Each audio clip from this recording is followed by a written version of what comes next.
Good afternoon. I'd like to call the meeting of the Carson City Planning Commission of August 26th to order.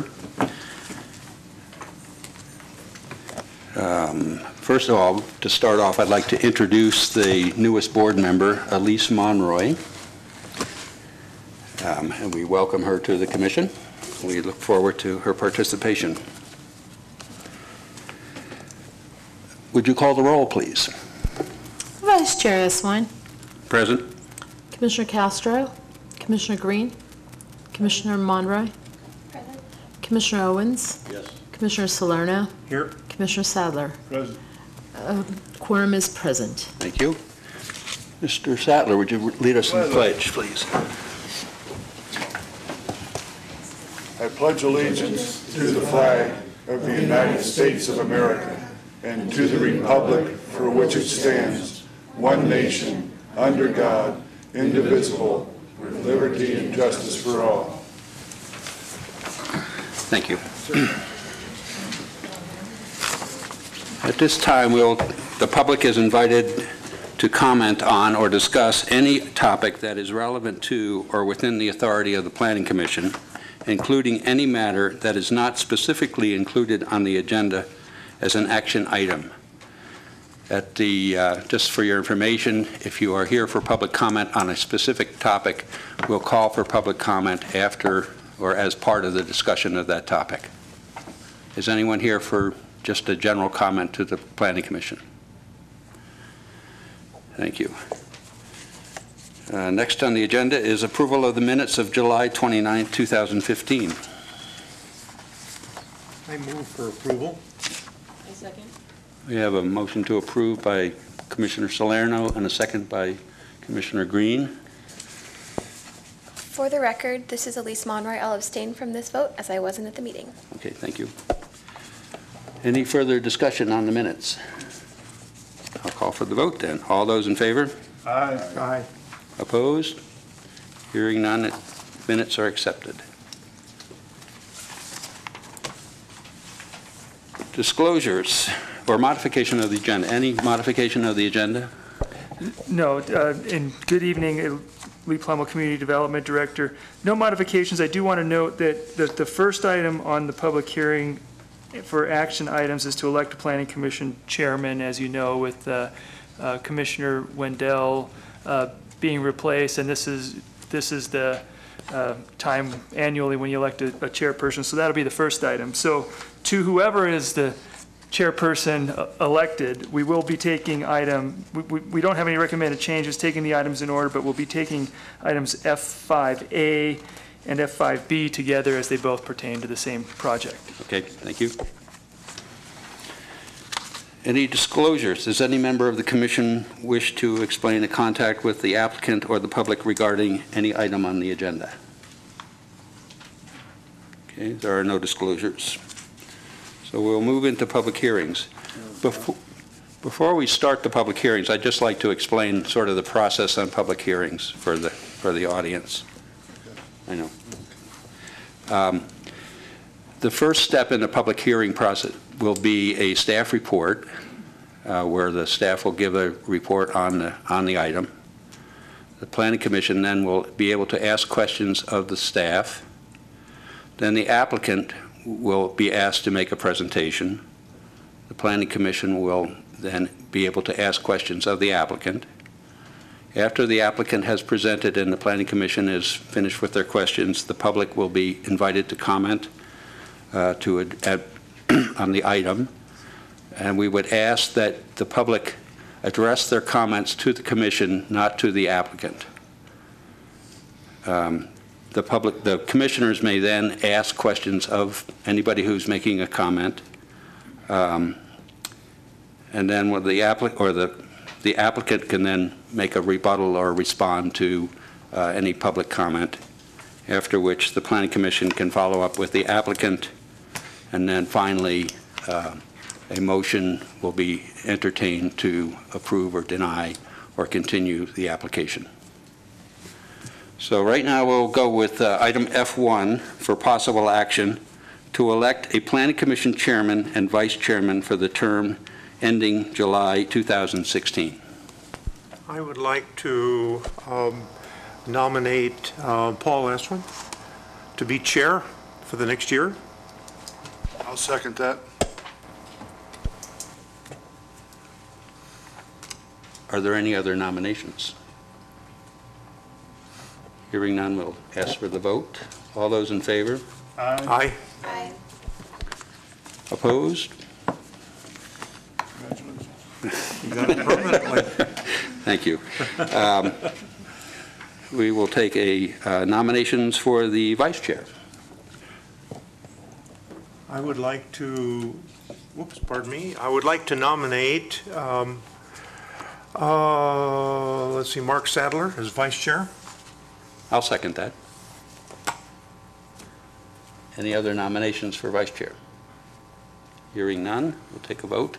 All those in favor of Mr. Sattler as a vice chair, signify by saying aye. Aye. Opposed?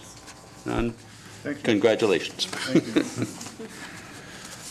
you. Okay. Item F2, SUP-15-063, for possible action to conduct a 5-year review of a previously approved special use permit, SUP-05-132, granted to Richard and Doris Atkins, property owners, Atkin Trust Family Trust, 10794, for 4 existing storage containers on property zone general commercial located at 4261 Highway East, APN 008-292-27. Mr. Plemmel, or Susan. Thank you, Mr. Chair. For the record, Susan Pansky, Planning Manager. As the chairman mentioned, this is a request for a 5-year review of the placement of storage containers at the Atkins House of Carpet located on Highway 50.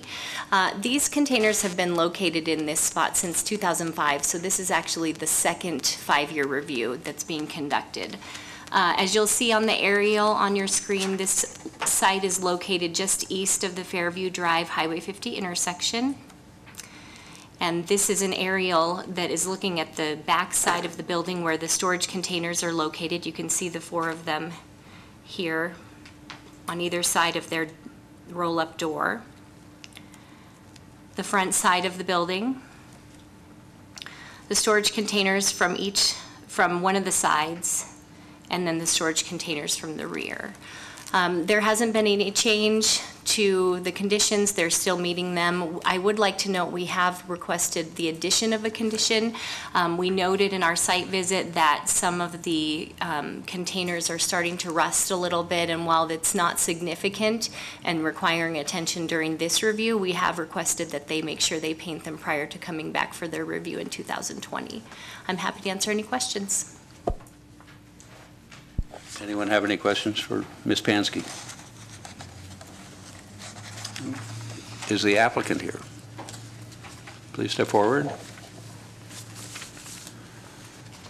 and identify yourself for the record, please. Cynthia Porcello, the secretary of Atkins. Okay. Have you had a chance to review the conditions of approval proposed by the staff? Yeah, I read it. Do you have any objections to the? No, we can paint them. Okay. Do you have any comments to make? They are starting to rust a little, but we'll get them painted. It should help. Okay. Anybody have any questions for the applicant? I Okay. have one question. What color will you repaint it? Probably the same color as the building, something neutral, the blue maybe. Same color? Mm-hmm. Thank you. Okay. Any other questions? Anyone from the public wish to comment on this application? No? Okay, I'll bring it back to the board. Any discussion of this item? I'm ready for a motion then. I move to approve, Monica Green for the record, sorry. I move to approve SUP-15-063, a special use permit request from Richard and Doris Atkins, property owners of Atkins Family Trust, 10794, for a 5-year review of 4 existing storage containers in the general commercial zoning district located at 4261 Highway 50 East, APN 292-27, based on findings and subject to conditions of approval contained in the staff report. 008. What did I say? I'll second that. Okay, we have a motion and a second. Any further discussion on this item? All those in favor? Aye. Opposed? None. Motion passes. Thank you.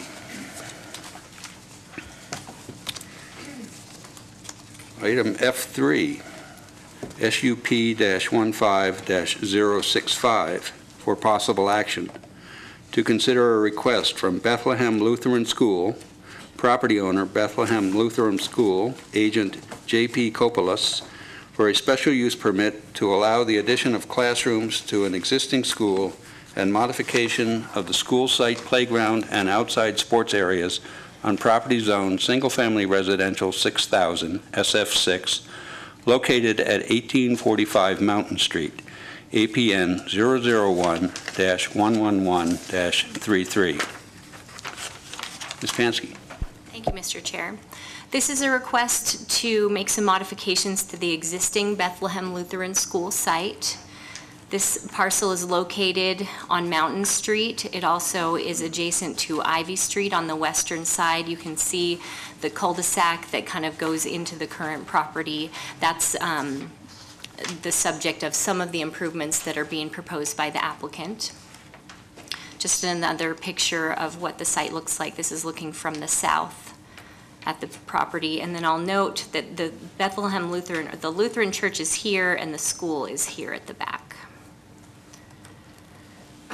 Some photos. This is the existing outdoor playground area for the children. This is proposed to be relocated, and school classrooms will be constructed in this location. The sports courts and playground will be relocated under this proposal to the existing field to the east of the school. This is a picture of the parsonage that's adjacent to the school now, and also looking down Ivy Street. This would be the north end of the sports court area. And the site plan, this is an overall site plan that includes the church. You'll see the church here. Right now, there are sports courts located in this location that I'm identifying. This is proposed to be parking to accommodate all of the uses on the site. As I noted, the playground area is located here. This is proposed to be new classrooms, and then the sports courts would be relocated to the end of Ivy Street in this location, and then the playground would be located adjacent to it to the east. This is an existing right-of-way within Carson City. It would need to be abandoned, and we've recommended a condition as such. Another site plan that shows, again, what's being proposed. This actually shows the classrooms and the sports court a little bit more clearly, but basically the same thing as the other site plan. And then some elevations for the proposed classroom addition. Staff is recommending approval. I'll note that we have received 3 separate late information items on this that you have received both via email and also in hard copy today, 2 from adjacent property owners and then 1 from the applicant. I'm happy to answer any questions if you have them. Does anybody have any questions for Ms. Pansky? I do. I've noticed that there are swings and that sort of thing in the existing situation. Will that continue with the new relocation? I don't believe the applicant has specified the playground equipment, but staff assumes that yes, the existing equipment would be relocated. That would be located over there also? Yes. Okay. Oh, yeah. For some reason, didn't come, yeah, there it is. Okay. Any other questions for Ms. Pansky? I have a question. I'm looking at the map that we got today with the late info. I just want to make sure that I'm understanding what I'm seeing. So I see where it says relocated sports courts, and then I see the adjacent residences, and then between those 2 spaces, there's a, looks like a grass and tree area. How big is that? How big is that area? I'm going to have to defer to the applicant because Okay. it's not dimensioned on this, but I'm sure he can answer that question Okay, for great, you. thank you. Any other questions? Is the applicant here?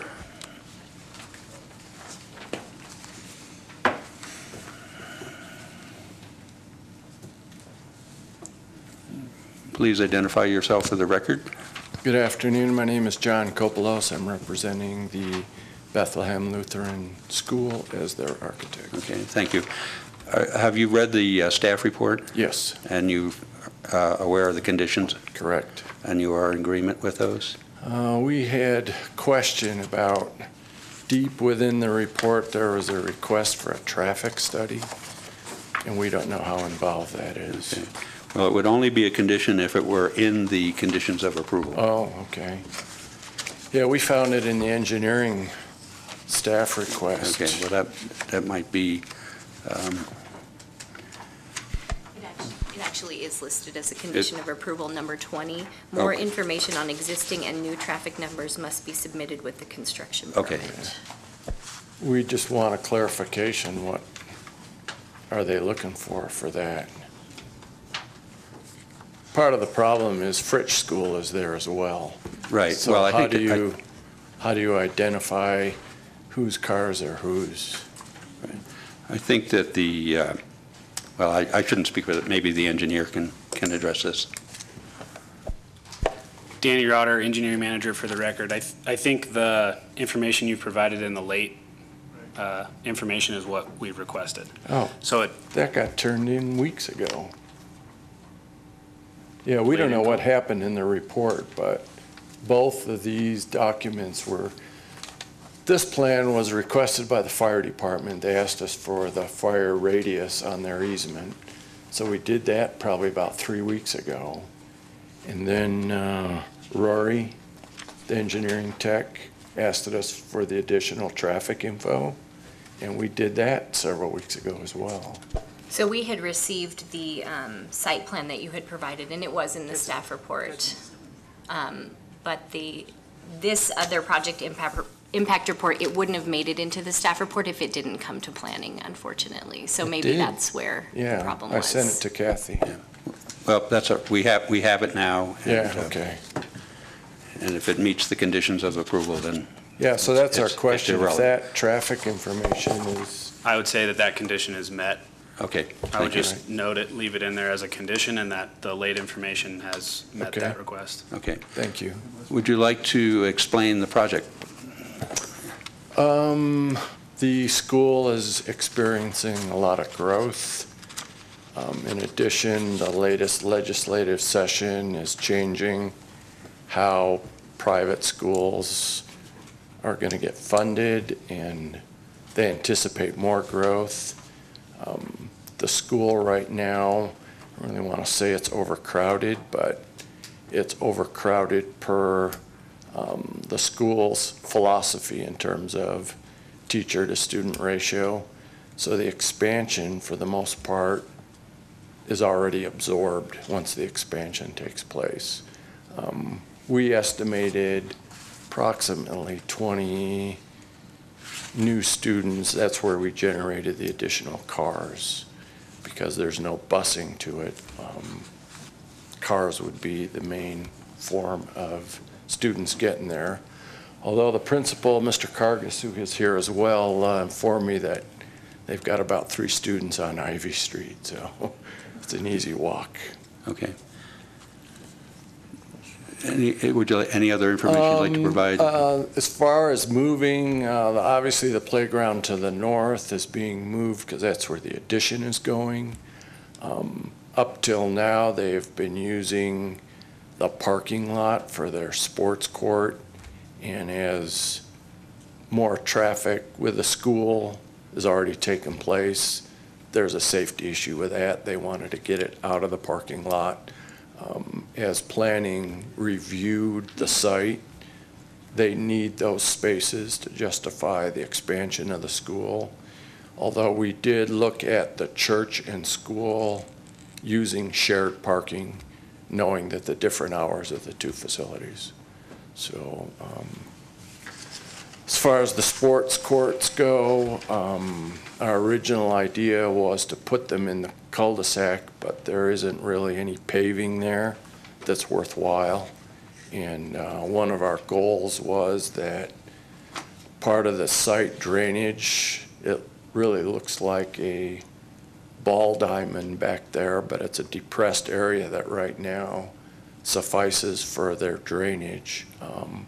One of the letters that we just received today with pictures of drainage issues presents an interesting question. I mean, Ivy Street is basically draining on the owner's property, and something's going to have to be resolved there. Do we help the city solve that? I don't know. That's something we got to look at. Okay. Yeah, I wasn't aware that much drainage was coming off of Ivy Street onto private property. And so that's something we'll have to look at. I know that Resource Concepts, when we did the addition to the east, we did all of those drainage improvements, and the additional classroom hardscape space, we anticipate maybe that drainage basin needs to be deeper, but it's a grass area, and even to make it a foot deeper, we could still keep it as a grassed area. Okay. Mr. Sattler?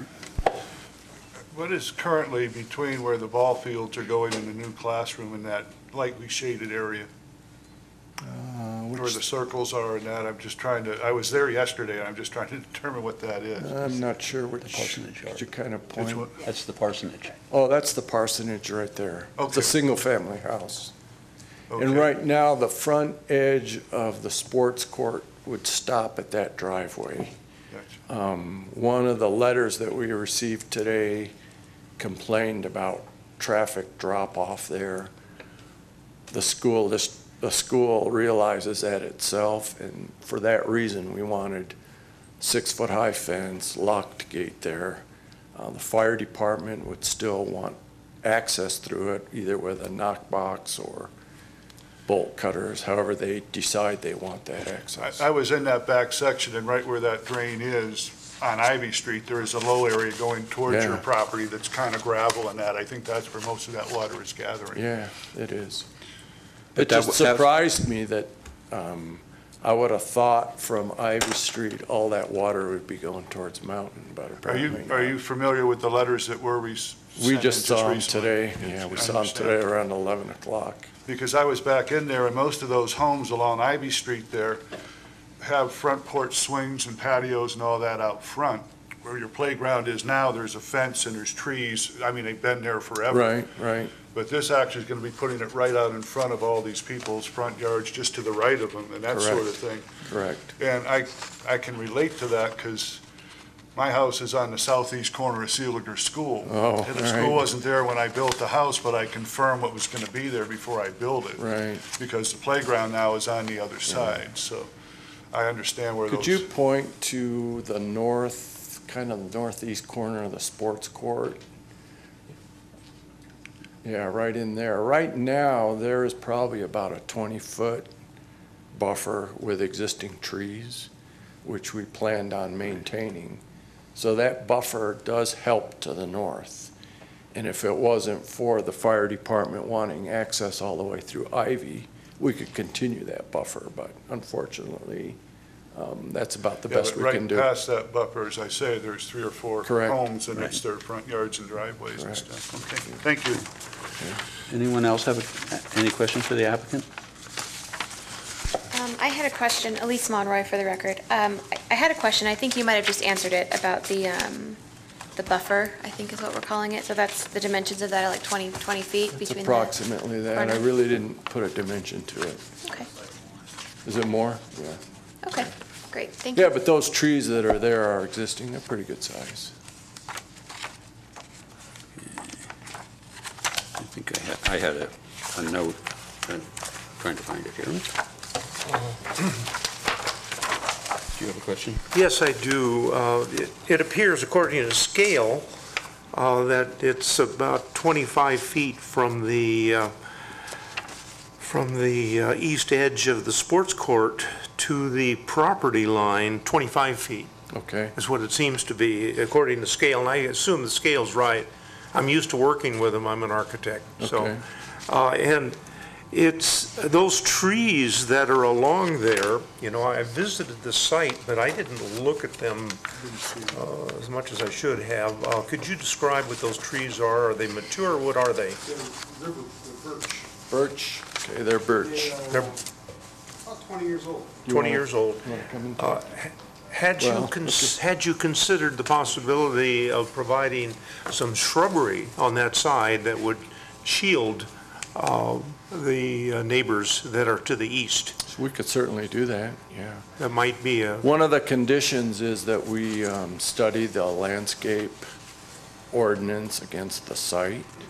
And granted, we have a considerable amount of good-sized existing trees on the site.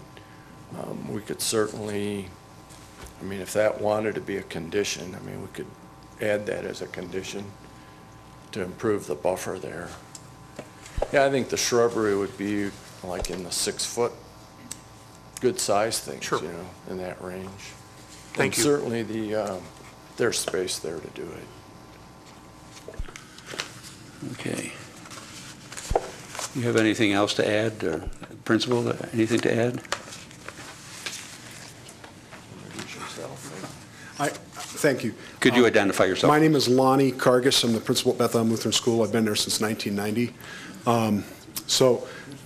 Just simply put, let's just say if we didn't do any construction, the playground in itself, we were looking for that just for the safety of the children, to move them all in one area, as opposed to having a backfield where I have kids in the back playing soccer or football, some kids on a parking lot playing basketball, and some out on the playground area, trying to put them in one area to keep them safe, keep them in one location. That in itself is one of the most important things. While we are looking for the addition, after that, of course, it doesn't happen unless we can move that playground. Okay, thank you. Question? And I went into yesterday, and right now your playground's kind of in line with the playground. Of course, that whole section of the school next door is a playground. Right. But I just know from my school at Seeliger, those ball courts are used all the time till dark at night, and they're right awful close to those houses. Is there any chance of flipping to where the ball court could be closer to the other property and do something where that corner wouldn't be so heavily used? That was something we've thought of. I think the only reason we had done this was, in this particular case, was to try to help the fire department have a solid surface to be able to get through. Because I think that, you know, you haven't met with the people that wrote the letters, or you probably haven't had time, but that seemed to be their main complaint, was going to be noise level, et cetera, back there. Yeah, and we weekends, don't want to put evenings. any lighting back there either, where somebody would be back there at night. That's not our plan. Is the campus closed after school hours? It's supposed to be. But you get we've got 3 kids that live just within that area of Ivy Street, and people who live in the neighborhood, they come in and grab in and visit the place. And I know I show up there at a different hour, and there'll be people there, so. Yeah, The school itself is closed, but there'll be people making use of the But the yard is not facilities. locked? No. Well, and basically, you're looking at some of that playground equipment is quite tall. And right now where it is, the trees and that on the houses there are high enough, with someone on top of that playground equipment's gonna be looking right down in those people's properties that are first 2 homes that are there. I mean, it's Well, tall. with the trees that are there, I don't think that would be, in terms of looking over the tree, I don't think it would happen now. Susan, could you bring up the location. aerial of that I site, don't please? remember seeing that many trees back there. I think there's, Oh, those ones? Oh, yeah, no. back up one. Yeah. Is there 4 or 5 Oh, those trees? 3 or 4 are there, okay, Yeah. between the property. I And there's see about what you're one more beyond that. saying. Right, I see now, thank you. There you see. Right. Of course, in the winter, you don't have any leaves. And the current playground looks into someone's backyard, too. Right. Yeah, one house there. Okay. Any other questions for the applicant? No. Thank you. All right, thank you. This time, we'll ask the public to address this issue. We'd like you to keep your comments as brief as possible, but you'll be allowed to, express whatever you need to express. If you are repeating what someone before you has said, could you just say that we agree with so-and-so, and so that we don't have to reiterate comments. So at this time, public comment.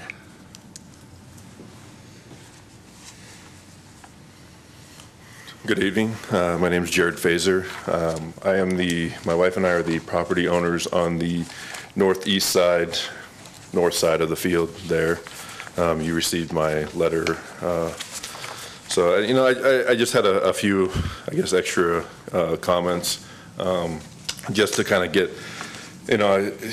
you each mentioned that, you were able to visit the site, but, just for some scale purposes, this sports court is going to be closer to my property than the neighbor across the street from me is.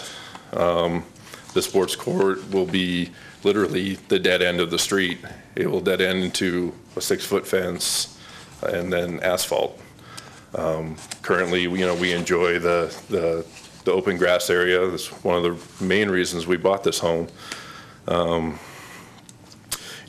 my experience as being young and playing basketball, a 6-foot high fence doesn't necessarily stop a basketball, especially when it's right next to the court like that, having no buffer in between. Another one of my concerns is that just I think it said that it was 3.5 acres the Bethlehem Lutheran currently has, with the added building, sports courts, and playground. I feel that the amount of developed land for a residential neighborhood is kind of over the top. The majority of their land will be developed. That's more along the lines of a shopping center, not a neighborhood. And this is where we live. This is our neighborhood, and we enjoy the quietness of it. I had read in their proposal that the school's been there for 30 years and there's been no problems. But the reminder is that the homes were built in 1965. They were there first. It is the neighborhood first, above anything else. And that's pretty much all I had. Thank you. Any questions? Do you see any possibility of reconfiguration or something that would be more amenable to you, or? I mean, we would definitely be open to seeing other ideas. The church has been good neighbors. We're not opposed to them having what they need to have, but we are opposed to having, a basketball court. I measured it as 27 feet from my property. My living room window is on that side of the house, and I can look and see right where the playground area is. I currently don't work on Fridays, so I'm home during the day, and now, I can hear the children playing now. But like, I said in the letter, it's blocked by the buildings, their current buildings. By putting it in this open field, the sound's going to run forever. That's another thing that, we would like to see is, some kind of a sound engineering report on, how far the sound will travel, how many residents will it affect. And like I said, also, seeing the traffic numbers rise on Ivy Street. I mean, I've got a front window that looks right out of the street, and exactly when a car doesn't belong, because it's like, well, where are these people going? And they turn around and head right back out. Saw me yesterday. Yeah, that and of course the drainage issue. All that accumulation in that photo was like a 15-minute storm.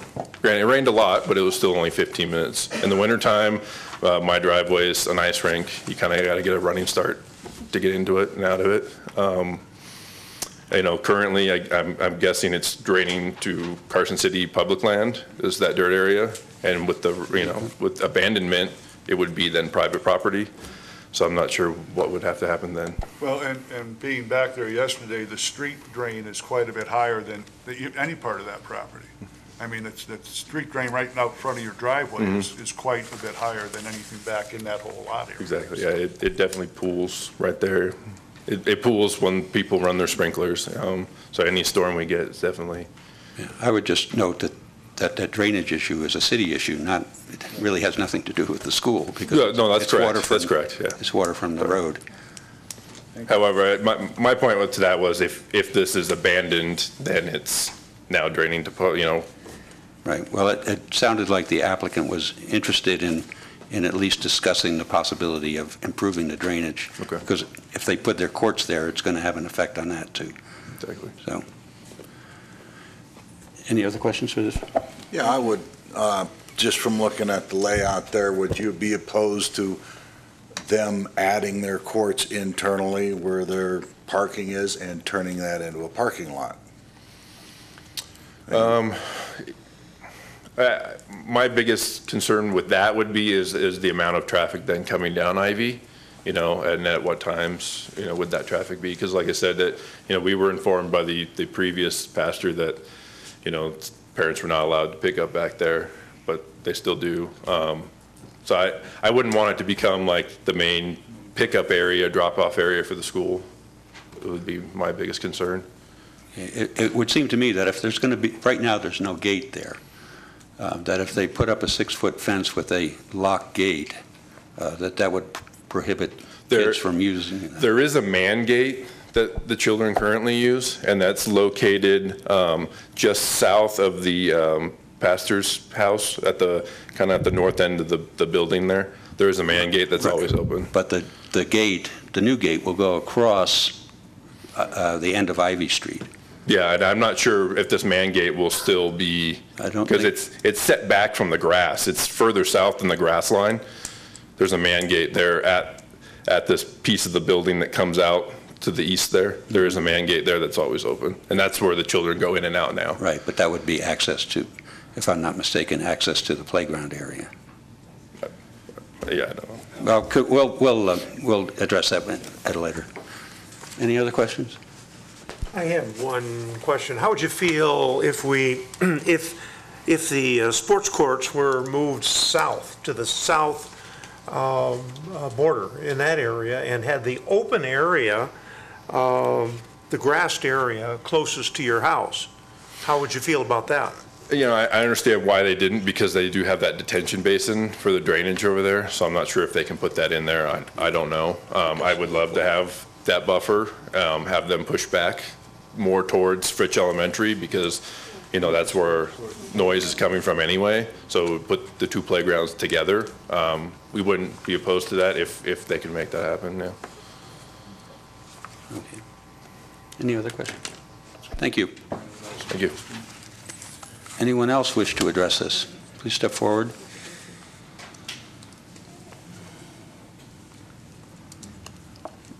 Identify yourself for the record, please. Hi, yeah.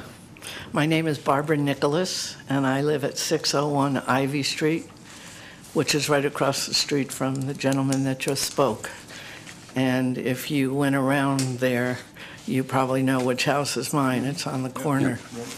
As I said in my letter, I'm not sure that everybody got to read that letter, but that really says it all, that I purchased that house a year ago this month, very specifically because the neighborhood was very quiet. And as I said in the letter, being a pediatric nurse, I love kids. I have nothing against that. My backyard literally backs up to the playground now, and the structures are not exactly what they spoke about.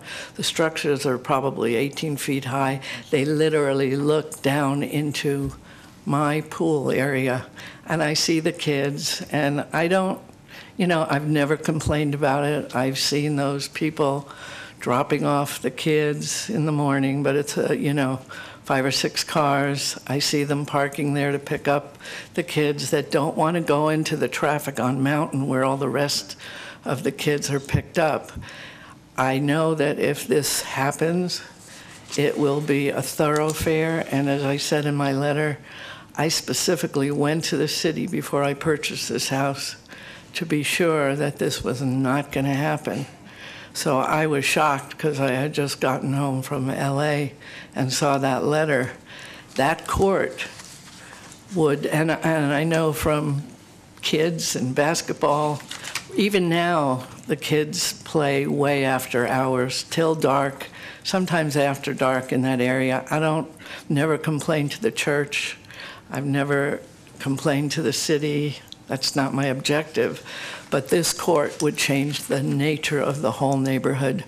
Not only traffic, which would be a major concern, but that court would literally be, I know what the sound of a basketball court is because I used to play years ago.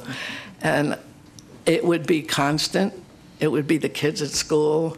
It would be the teenagers in the evening. It would be adults that would come because basketball courts, guys like it, and that's understandable. But it would literally be constant noise, constant traffic.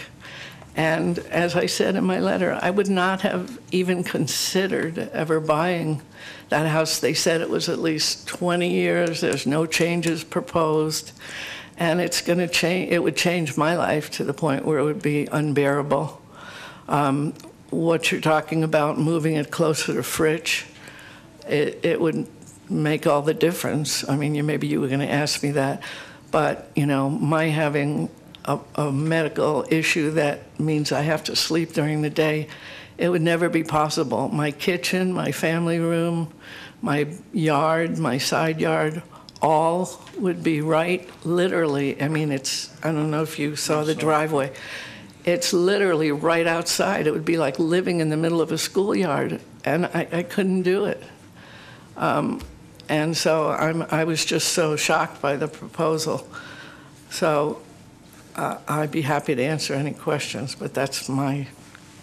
Questions? Ms. Yes. Nichols, again, did you say if they pushed it all the way down to the south end?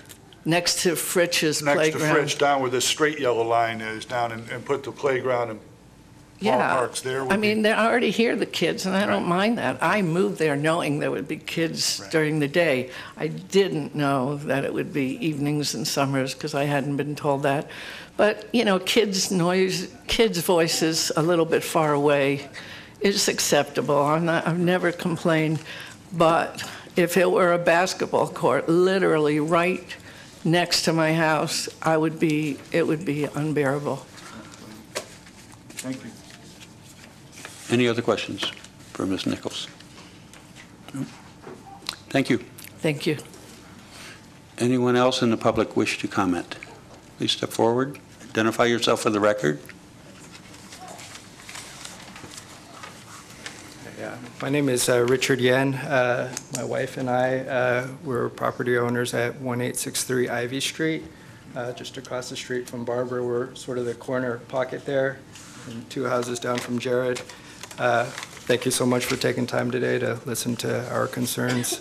And I guess I'd like to thank the church community for being great neighbors. We knew the pastor before he left, and him and his family were very friendly, and we miss having him around. Please address the commission.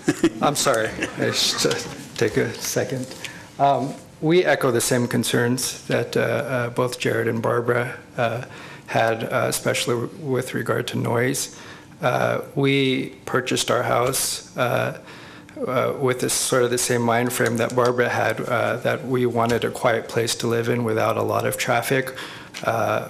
We just started a family. I have a 3-year-old, or almost a 3-year-old, and a 2-month-old, and I always envisioned them being able to play in the street, ride their bicycles around without being scared that there'd be traffic, and that was a primary reason why we purchased the house where we did. That is we were adamantly against any sort of, I overheard some talk about a parking lot there. That would, that's just not something we're great fans of. And then we're also, if you do decide to move forward with the project, we do ask that you mandate that any construction equipment or anything they need to build, what they need to build, be routed through their parking lot and not down our street, if that's a possibility. it would cut down a lot on the noise. And the reason why I voiced that is because our 3-month-old, if she can get a half hour or an hour of sleep during the day, just a little bit of noise wakes her up and drives my wife crazy that she spent the last 2 hours trying to put our child to sleep. And so that is a concern with large trucks coming through there. Let me make sure I got everything. Noise from construction, and then again, impact of additional traffic, and I can't stress enough, that's the reason we bought the house, is because it's at the end of a dead-end street. And yeah, I guess that's it. There's already a ton of traffic on Mountain, and I guess Jared had already said this too. Every morning I come out, and usually I can't turn left, which brings me to work. I have to go out and around with additional students. We can only think that, as Barbara had mentioned earlier, that it would just make our street perhaps unbearable, and not the reason why we purchased the home to begin with. I'm happy to answer any questions you have. Anybody have any questions? Okay, thank you very much. Thank you. Anyone else wish to address this item? Please step forward. Identify yourself for the record. My name is Linda Hardy, and I live with my mother, who lives right next door to Jared on the north. And she and my dad were the original purchasers of that house, and I believe it was the third one on the block at the time. And there was nothing there when they bought it. So it has changed a lot in character. And until just recently, actually, most of the people who lived on the block were in the same age group as my mom. And she's going to be 97 in November. Her name is Peggy Larson. And she, being that age, sleeps quite a bit. And her room, unfortunately, is on that end of the house. And I just think that that's going to be a big disturbance for her. Not that she's going to be around a lot longer, but I think the reason that she and my dad bought there was that it was very, very quiet at the time, and has been most of her time on the block. And I think that in her behalf, I would like to say that she would like to hope that some other means of filling everyone's requests will be found, rather than having a basketball court right outside her bedroom window. Thank you. Thank you. Anybody have any questions? No, thank you. Does anyone else wish to address this item? Okay. I'd like to give the applicant an opportunity to address any public concerns.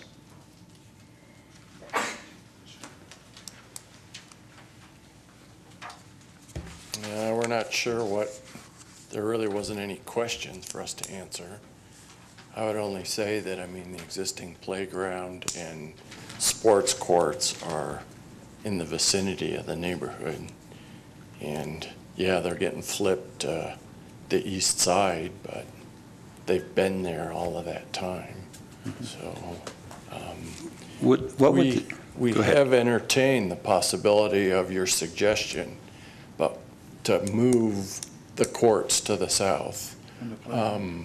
I just don't know how the drainage gets affected, and I don't know, permitting wise, we got to come back in front of the commission again?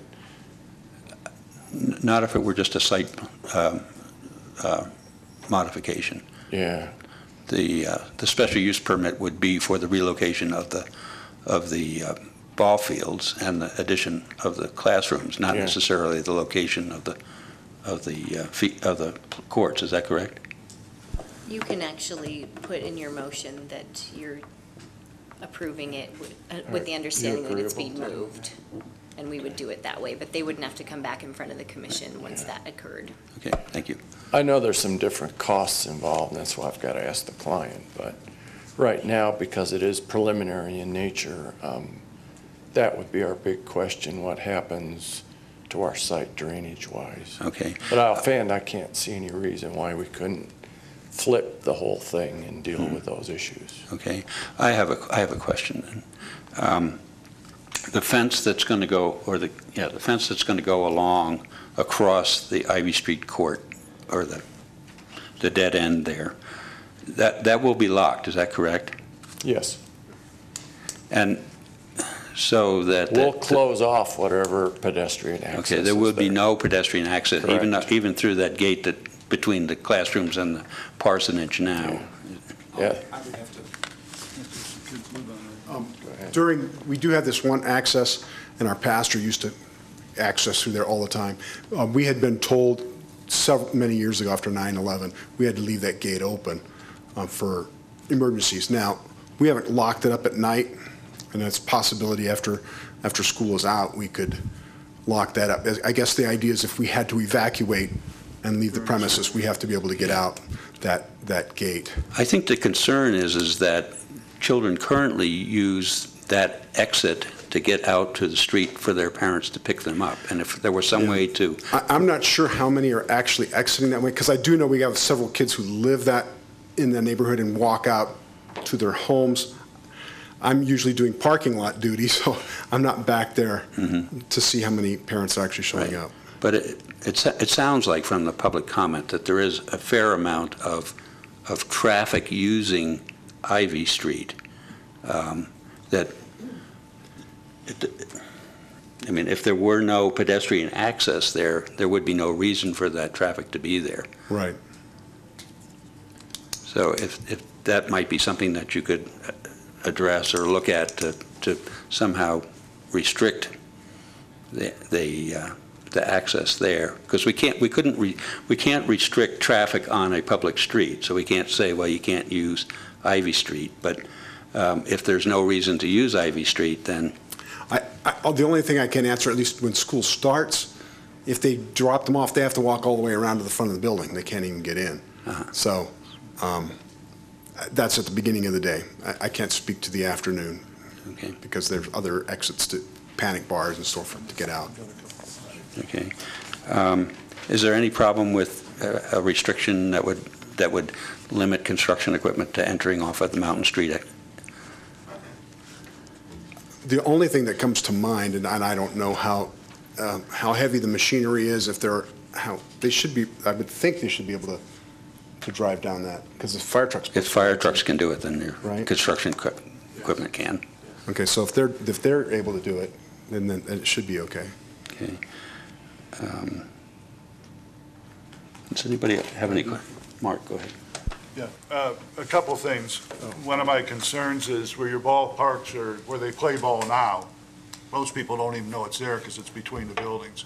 And again, relating to where I live over at Seeliger School, I'm on the teacher's parking lot, but I've watched high school kids go into the kindergarten playground at 11 o'clock at night to mess around in there. And with your basketball courts that close to Ivy, everyone's going to know they're there, and how much outside play is a concern. So, and it seems to be the main problem seems to be a noise factor. So again, if the playground and ball fields were brought closer to the other school on the other end, if you would consider that, I think that would probably alleviate a lot of the concerns.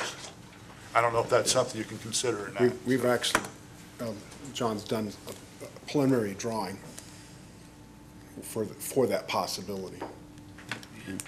But again, it comes back to, I think, this drainage, how that impacts that. Right.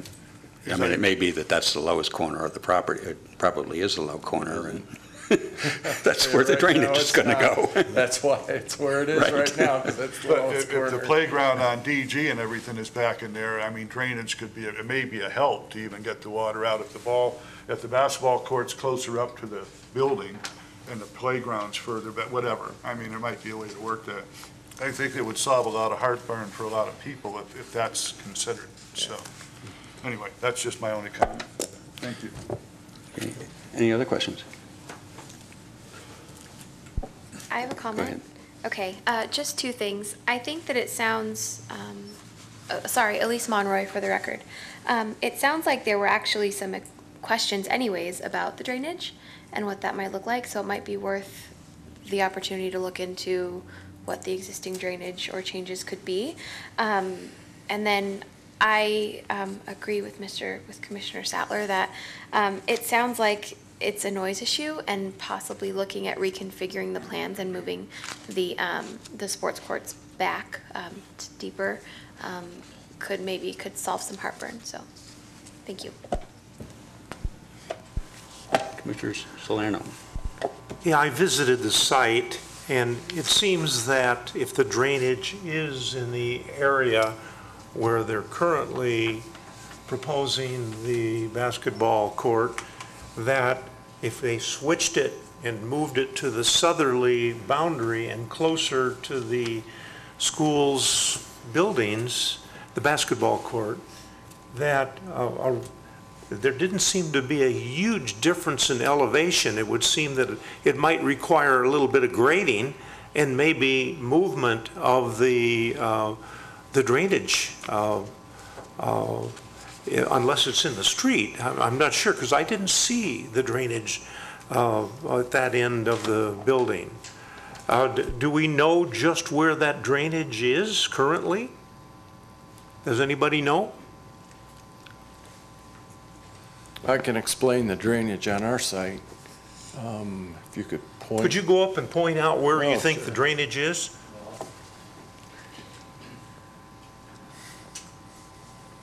Currently, we have a pond. Okay.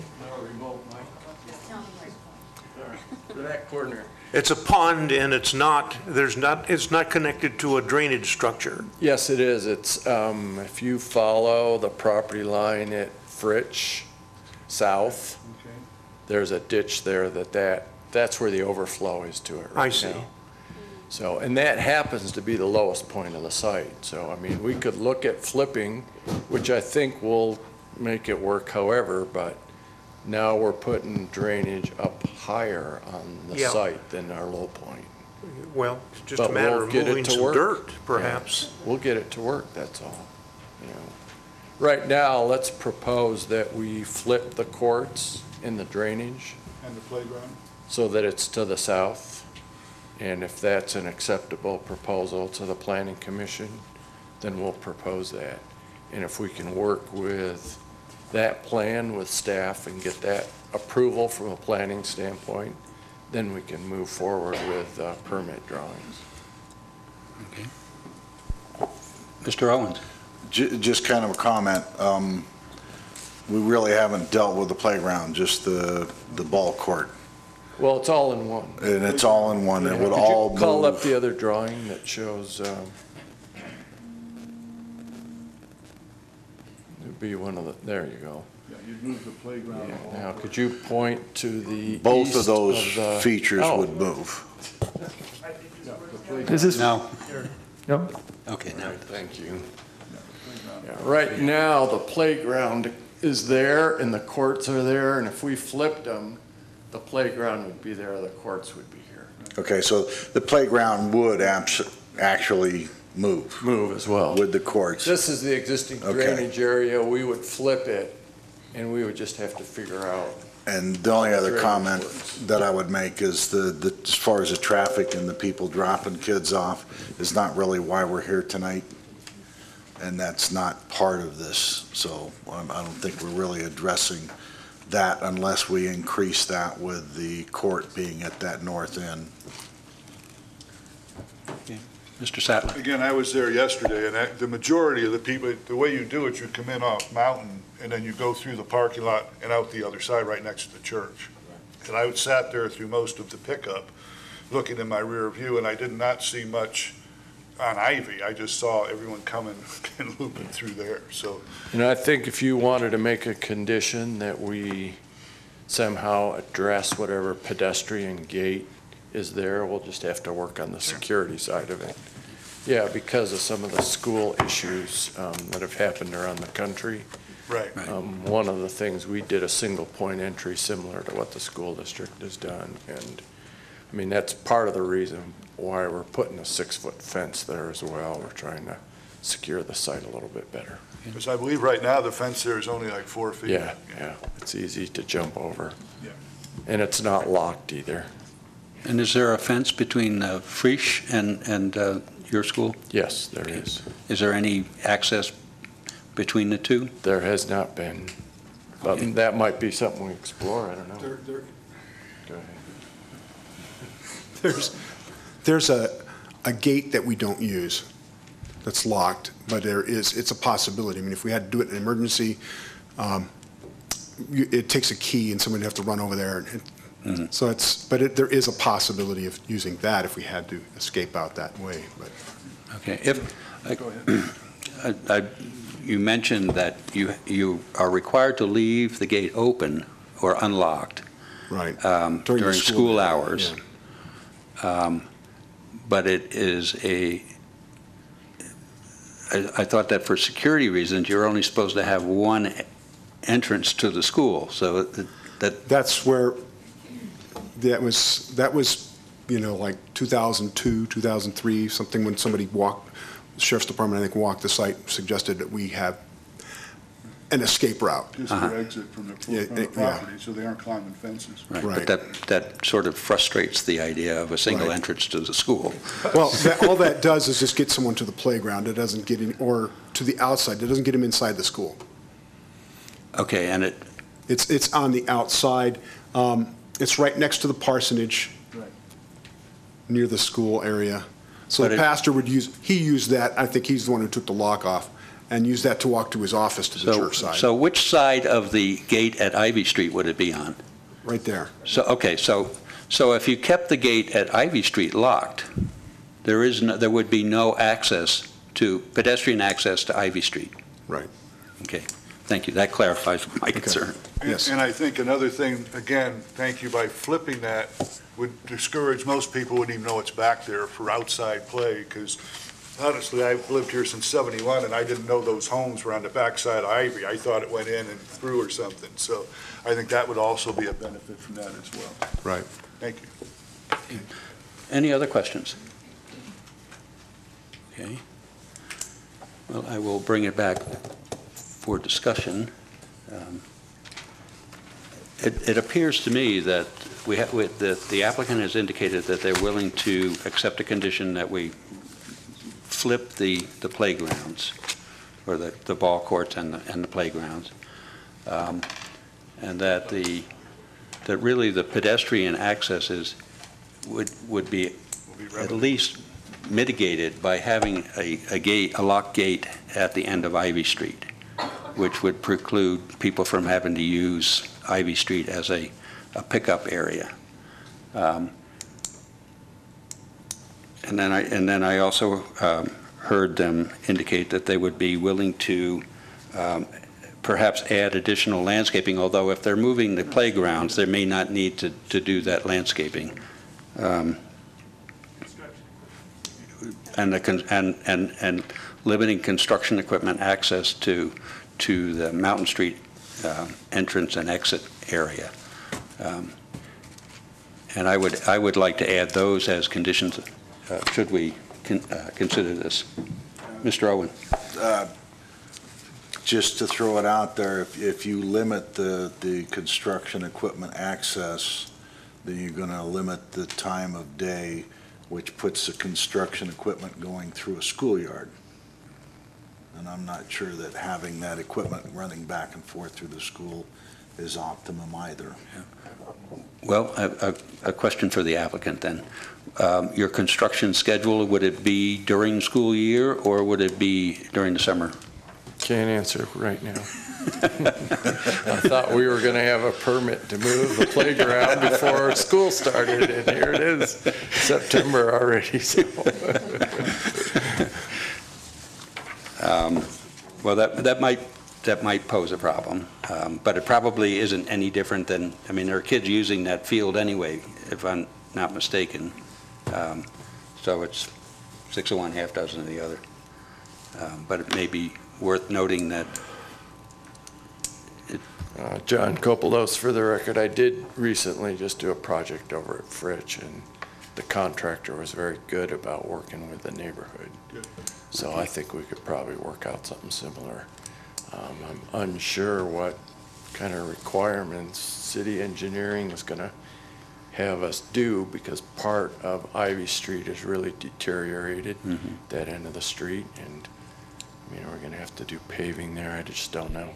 what we're going to need to do there, and I don't know what's going to happen drainage-wise. Right, and it will be impossible to do the project without having some heavy equipment in that area. Correct. If you're going to do, When we do the school addition, for sure that'll be off of site.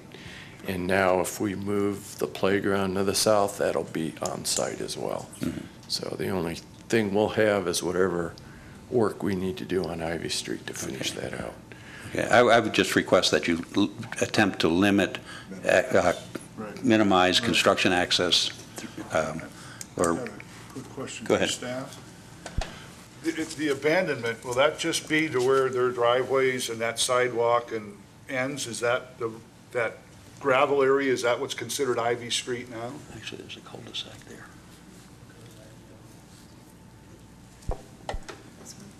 No, the one with the cul-de-sac. Yeah. Hang on, let me get there. So that's the right-of-way right now. Okay, so that loop area is still part of Ivy Street, basically? Oh, I'm sorry. So that loop area is still considered a cul-de-sac part of Ivy Street? That's what's being abandoned back to that yellow line?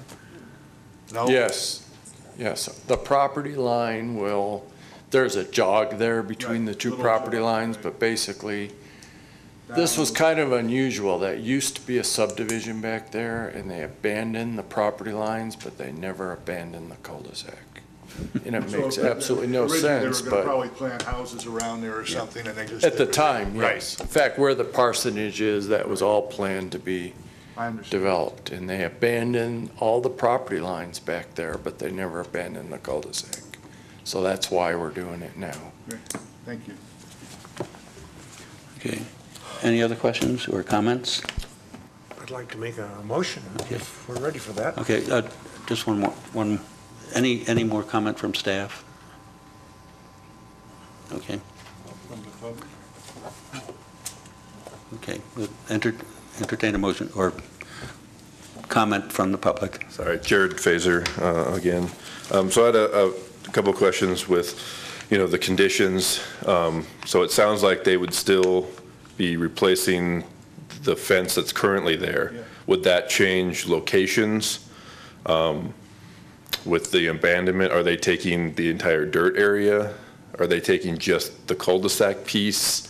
Currently, I have like a 4-foot fence that meets up with their chain link that shares that property line.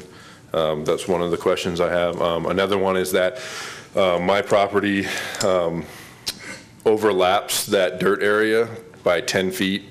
Previous owner purchased 10 feet of property from the church in order for an RV access. So if that is given, if all that dirt area is then given to the church, I'm concerned that I eventually in the future might not have access to that driveway piece because I will be pulling onto private land in order to access the RV access because my property overlaps that dirt 10 feet. If your property line, Right, becomes this- their fence would have to follow the property line, wherever that was. Their fence currently is on your 10 feet easement? No, it's not currently. Their fence currently meets up with a 4-foot fence I have along the side and the front there. But that piece, I don't know if we can get a better aerial that doesn't have the lines. There's an asphalt strip that goes along that side of my house that's RV access. So that overlaps the dirt 10 feet in the street. So if that entire dirt area was then given to the church. Is that on the south side of your property That's the or your south fence? side. That's correct, south side. Well, if that's a deeded right or a deeded parcel, then The abandonment, Danny Rotter for the record, the abandonment would be at the projection of that property line. So the south side of your property directly out. Directly out. So then we would have a 10-foot strip of dirt in between. Correct. Okay. So with this plan, you're still planning on then abandoning that property, even though they don't technically need it, if they're not putting the sports courts on it? yeah, I think the condition reads that needs to be abandoned, and I think they're going to need that to be doing drainage improvements if they flop it. That Yeah, would be, that would be our stance. Yeah, and I'm not sure that I'm following where you say that the previous owner acquired a I mean, 10-foot strip. if you could pull, I don't know, if you can pull up another, I think it's basically. or just even, I don't know, a street That yellow line that view. you're looking on there. Yeah, you can see kind of, so it jogs a tad bit, the property lines do, you know. So exactly, like right there is my property line. When across the street, it's 10 feet to the north. Right. So I have an extra 10 feet there on the south side of my property. Right. Well, the fence would just come straight across from your property line. So at my property line, there would be a 6-foot-high fence then. Right. No buffer, nothing, it's just. Well, you have that 10 feet. No, that's a driveway there, though, that's an RV access. I'm literally like, just have a fence right here, you know, going across the street. Can I point to where the fence, where we proposed the fence? Yeah, It's on the plan. Right, Yeah. I would say, Go ahead and and John, point to it. correct me if I'm wrong, the abandonment, from what I understood from the plans, would occur at this fence line. Oh, yeah, Which okay. is to the south Right. of the driveway and Yeah, to the south okay. of the current buffer area. Okay, so We that's, have to keep So- access to the parsonage Right. driveway. Yep. So the fence goes from that corner across, but then it goes up and is adjacent. Fence will be south of the parsonage road. No, you say it not for. Into the mic. I just showed you where the fence goes. It's on the plan, that's all I Yeah, can tell you. okay. I was just trying to make sure that it would stay the same, even though that they don't need that extra room now Right. for the sports court. That will remain the same. Okay. Where's your laser point? Good. Thank you. Can I just clarify One, one thing? So that. identify yourself, please. I'm sorry, Barbara Nicholas, 601 Ivy. Okay. The few kids that live there do walk by, it's not a problem. But I just want to ask, it's a no outlet now with the proposal of the sports court being in the middle south. Would that still always remain a no outlet? Yes. And the fence would just be an additional It would way be a of people bar. not dropping kids Right. off. I mean, and which even kids, but, you know, the constant traffic. I just wanted to understand. Yep. Okay, thank you. Okay. Okay, one more. Richard Yen, for the record, we're in the corner pocket there. If I could still ask that when you decide to move forward with your motion, that mandate still be there, that construction equipment not go through Ivy. I'm not sure we're comfortable with just an effort that they're going to do their best. Well, it may be, it's a public street. We can't actually limit their use of it. Sure. But I'm we just- can, Yeah, I'm you saying, know, I think minimizing it is about the best we can do. Well, Richard, will you say your name again? Richard Yen, my last name's spelled Y-I-E-N. We just think that ultimately the church benefits from them. They should have the burden of having to, you know, make sure that people are safe, whether it be children inside their school. What you're essentially saying is they're more important than ours. If Right. you just say go down Ivy instead of go down, you know. Well, but if they're going to be doing improvements at the end of Ivy, Right, they if I may could- have to do that. Can I point out, can you bring up the map again? Not this one, but, I don't know, switch and I'll tell you when. The photo, right there's good. Can I just point? But take the mic, please.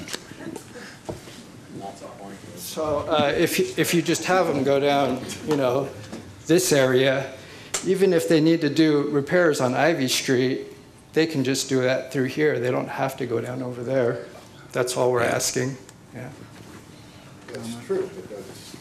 We don't, it's a public street. Public street. You know. I think that minimizing it is probably the best that we can do. Thank you for your consideration. Okay. Okay, I'm ready for motion. Okay, first I would like to address the conditions before we go to the planning director's motion. that the applicant submit to the planning department a plan which shows that the lock gate would be included there on the north side, the location of it, that the court, the basketball court, be located to the southerly, as close to the southerly property line and as reasonably close to the buildings, the school's buildings as possible, and that the drain be relocated so that this is possible without having a dangerous situation for the kids. And I believe that covers it. Traffic, The or the playground. construction equipment. Oh, yeah, that the applicant have his construction people use the southerly access to the school rather than the street where the cul-de-sac is being removed for locating and bringing in equipment and whatever is needed to do the grading. And the courts and the playground. The playground is part of the courts. Yeah, I've got that in there. And then I would say, with that additional condition, I move to approve SUP-15-065, a special use permit request from agent J.P. Kopopoulos, owner, Bethlehem Lutheran School, to allow the addition of classrooms to an existing school and modification of the school site playground and outside sports areas in the single-family 6,000 zoning district located at 1845 Mountain Street. APN 001-111-33, based on the findings and subject to the conditions of approval contained in the staff report, plus the added conditions just mentioned. I'll second that. Commissioner Sattler. Any further discussion of this item? I'll take the vote. All those in favor signify by saying aye. Aye. Aye. Opposed? The ayes have it. The special use permit has been approved. Thank you very much, and thank you, public, for your input. It was very helpful. We'll take a 5-minute break. And welcome back, Sue.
bring this meeting back to order. We will move on to item F4, which is SUP-14- no, is that right?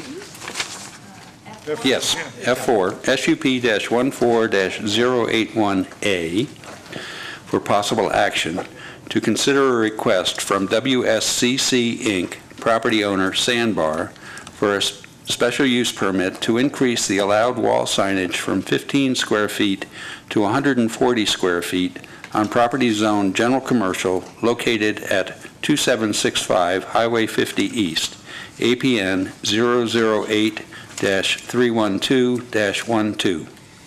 Ms. Pansky. Thank you, Mr. Chair. So this is a request for the previously approved medical marijuana dispensary located on Highway 50 to increase their signage allowance from 15 square feet to 140 square feet. And I'm just going to briefly go through my presentation, but the applicant's representative also has a presentation, so I'll do mine and then I'll switch over so that he can continue with his. The subject property is located on Highway 50. This is actually a pretty close-up aerial, but the suite that the dispensary is going to be occupying is at the very north end where the highlighter is indicating. The applicant is proposing, like I said, 140 square feet total. 70 square feet per side. Under the current medical marijuana dispensary or medical marijuana establishment ordinance, a total of 15 square feet is allowed. It's consistent with office uses, which staff deliberately selected because the medical marijuana establishments had been presented to not only us at the local level, but also at the state level as more consistent with a medical office type of use or a pharmacy type of use. Therefore, we felt it appropriate to make it consistent with that. A couple things that I'd like to note, because this is located in a general commercial zoning district. However, dispensaries are only allowed in general commercial zoning districts and general industrial zoning districts. So the fact that it's in a general commercial corridor is not something that staff considered as relevant as it related to the signage allocation that we had identified in the ordinance. In addition to that, we don't feel that this is a destination that is going to be frequented by just passersby. It's going to be a specific destination by registration card holders, which is another reason why we feel that the smaller amount of signage is appropriate. And I'll note that office uses, the way that our signage code works is office uses, regardless of the zoning district that they're in, would be allowed the 15 square feet regardless. So if an office use was within the general commercial zoning district, the allotment for the square footage would be the same. The pictures that I'm showing up here on this slide, the one on the top, these are all provided by the applicant in their application. The one on the top is the approximate square footage of the 15 square feet that would be allowed. On the bottom indicates the two sides at 70 square feet for a total of 140 square feet. So you can kind of get a sense of the difference between the two. Staff is not recommending approval of the 140 square feet. However, we do feel that because this is located on the end of the shopping center building, that an additional 15 square feet would be appropriate, that the applicant could either use on the second side of the building, so they could have two frontages, or they could utilize 30 square feet on one side if they felt that would be more appropriate. And I'm happy to answer any questions. Okay. Would this be in addition to a sign on the plaza sign? Yes.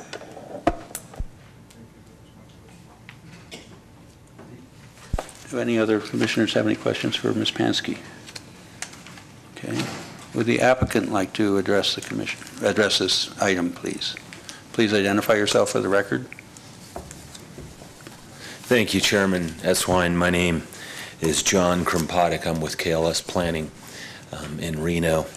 I'm doing some work in Carson City as well. I did represent these gentlemen the first go-around about a year ago for the medical marijuana dispensary and the cultivation. I think it's worth note that you're dealing with some real stellar business people and citizens in the community, and it gives me some comfort in working with them. Dean Albright is the president of a CPA firm in Reno, who's one of the principals. One of his partners is Joe Crowley, who's been very much in the news with their interest in this medical profession, this business as well. So we do appreciate the recommendation from staff, but they still feel very much disadvantaged and in a compromised position with the 15 square feet or 30 square feet, thus the request. The troublesome part of this is that, you know, you're in that intense commercial corridor, as Ms. Pansky pointed out. It's entirely GC, very intense traffic, speeds, very intense signing. I have it in a couple of images.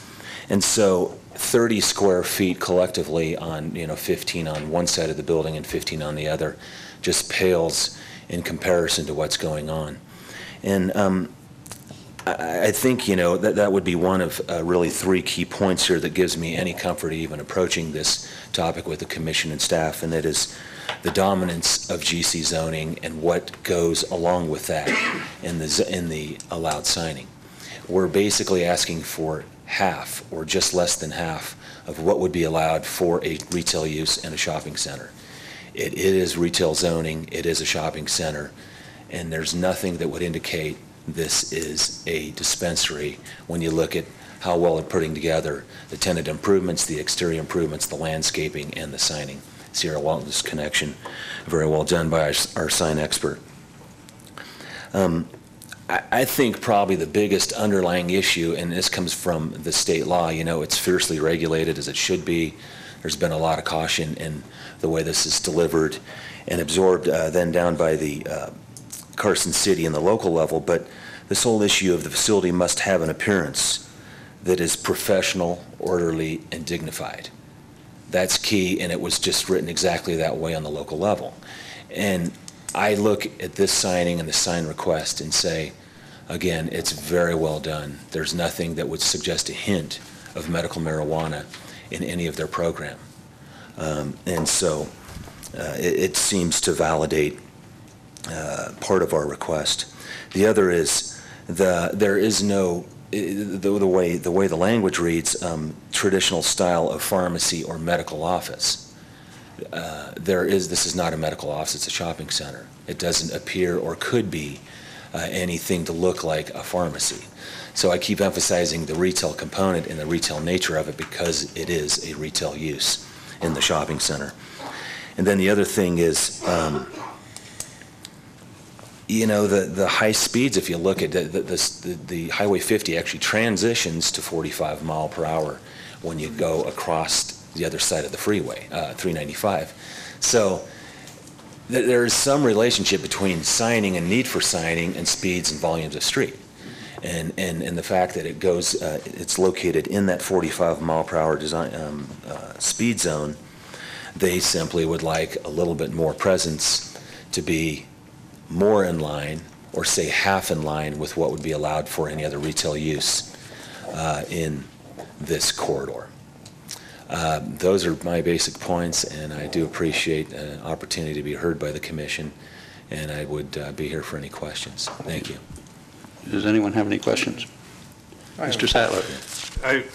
I believe the signage, the idea of this whole thing was that to keep it kind of low-key, et cetera. Yeah. And it's not like myself or anyone else is going to be going there to shop, that there are specific users that will be using your facility. Mm-hmm. And once they have found it once, they'll know where it is. Plus, you will have a sign also on that front area as well. But that was kind of the reason we did the signage requirements we did, was because, again, to keep it fairly low-key, Yeah. small. And your sign is very lovely. Yeah. But again, that's the reason it was kind of set up that way. Yes. Yeah. Mr. Owen. Basically, that size of sign becomes advertisement, and that's not what we're looking for. I mean, as he said, once they find your facility, that's what's necessary, not to advertise the fact that there is something else there. Commissioner Salerno. Yeah, I've looked at the site and where the signs would go, and the sign right there on the wall would fit into 15 square feet very easily. And it seems to me that that's certainly large enough for 2 locations. That's my thoughts. I don't know. Do you have any other thoughts? If I could just show a quick photo, Counter Sim, to of that? show the north elevation at 70 feet. The north elevation being the one facing the highway. Susan, if you could scroll down a couple more signs. That one right there. There's an indication that's scale drawing of that sign, 70 square feet on that building face. What's that? Again, it looks like advertising, because the idea, again, was to keep the signage small. Yeah. So that, like Dr. Smith's office or whatever, that's, or the pharmacy, Rick's Pharmacy, whatever you want to do. I mean, it's... And if you could bear with, the applicants, we came through here the first time, they said, sure, we'll accept the, what the code had offered at the time, not realizing what 15 square foot looks like on a building face. And again, that's half of what the retail would use. So the idea of what's small and what's in keeping, what's right is, I guess it's all perspective and so on. I'd have one question Yes. for you. Would you perceive that somebody that wanted what is to be sold in that area, if they pass it and don't see it the first time, that they're going to give up? No, I wouldn't suggest that. No. No, I wouldn't either. So Yeah, I don't think it's not a pass-by type of use like the Arco, the next door. We all know that, right? Okay. It's just having a little more sign proportion to the use in the building. Okay. I have a comment that the use, you're going to have to restrict people coming in. So it would seem to me that you wouldn't want to have more than the people who were on their way there showing up at the door, because you're going to have to refuse them entry, if I'm not mistaken, because of the criteria for medical marijuana establishments, and that why you would want to increase your exposure to just a pedestrian or somebody driving by with a sign that, if I didn't know that you were a medical marijuana facility, I would say, well, gee, maybe it's a massage, physical therapy or massage or some sort of, physician's office. And it just seems that it would be a little bit more confusing to people to have the larger sign than a smaller sign where people know where they're going, and you've identified the facility sufficient for them to know which end of the building it's at. So that's my comment.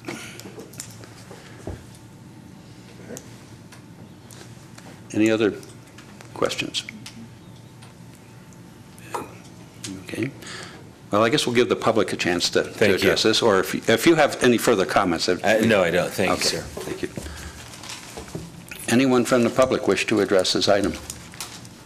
Please step forward, identify yourself for the record, and speak into the microphone. Good evening. My name's Jim Benson. I'm at Benson's Feed Store across the street from the applicant.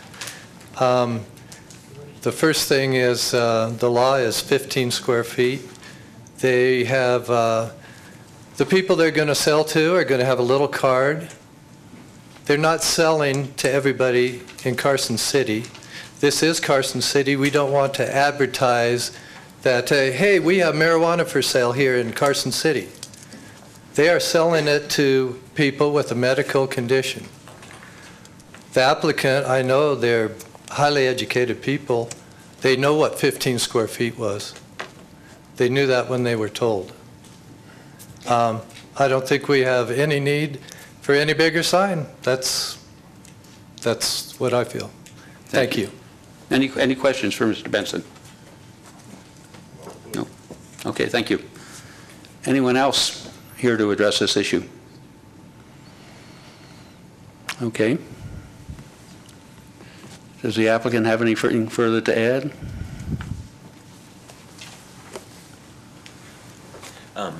I'm not sure that I touched on the 30, but I would hope that the commission would support the staff recommendation for the increase to 30. Or really, it's 15 foot on each side is, I think, the way we would pursue it. Thank you. Thank you. Okay. Any more comment, discussion? I'd like to make a comment. Elise Monroy for the record, just I guess to put on the record my comment. I think that as these dispensaries have been presented to city officials and state officials as medical offices, it's appropriate that they be treated as such. There was also my second point, in the staff report, it said that the staff recommendation of 30 square feet would be comparable to existing signs in the center, which I think would be appropriate. And then also I think that because the nature of this business isn't to bring in the drive-by customers, I think that 30 square feet or 15 on either side is appropriate. Thank you. Any other comments or discussion? I would entertain a motion. I'll make a motion. Monica Green for the record. I motion to approve a request to modify a previously approved special use permit for a medical marijuana dispensary from WSCC Incorporated, property owner Sandbar, to increase the allowed wall signage from 15 square feet to 30 square feet on the property zone general commercial located at 2665 Highway East 50. 2765. Why can't I read numbers today? 2765 Highway 50 East Suite A, APN 008-312-12, based on the findings and subject to the conditions of approval contained in the staff report. Okay. I'd like to second that. Okay, we have a motion and a second. Any further discussion of this item? All those in favor signify by saying aye. Aye. Aye. Opposed? Okay, motion passes for 30 square feet.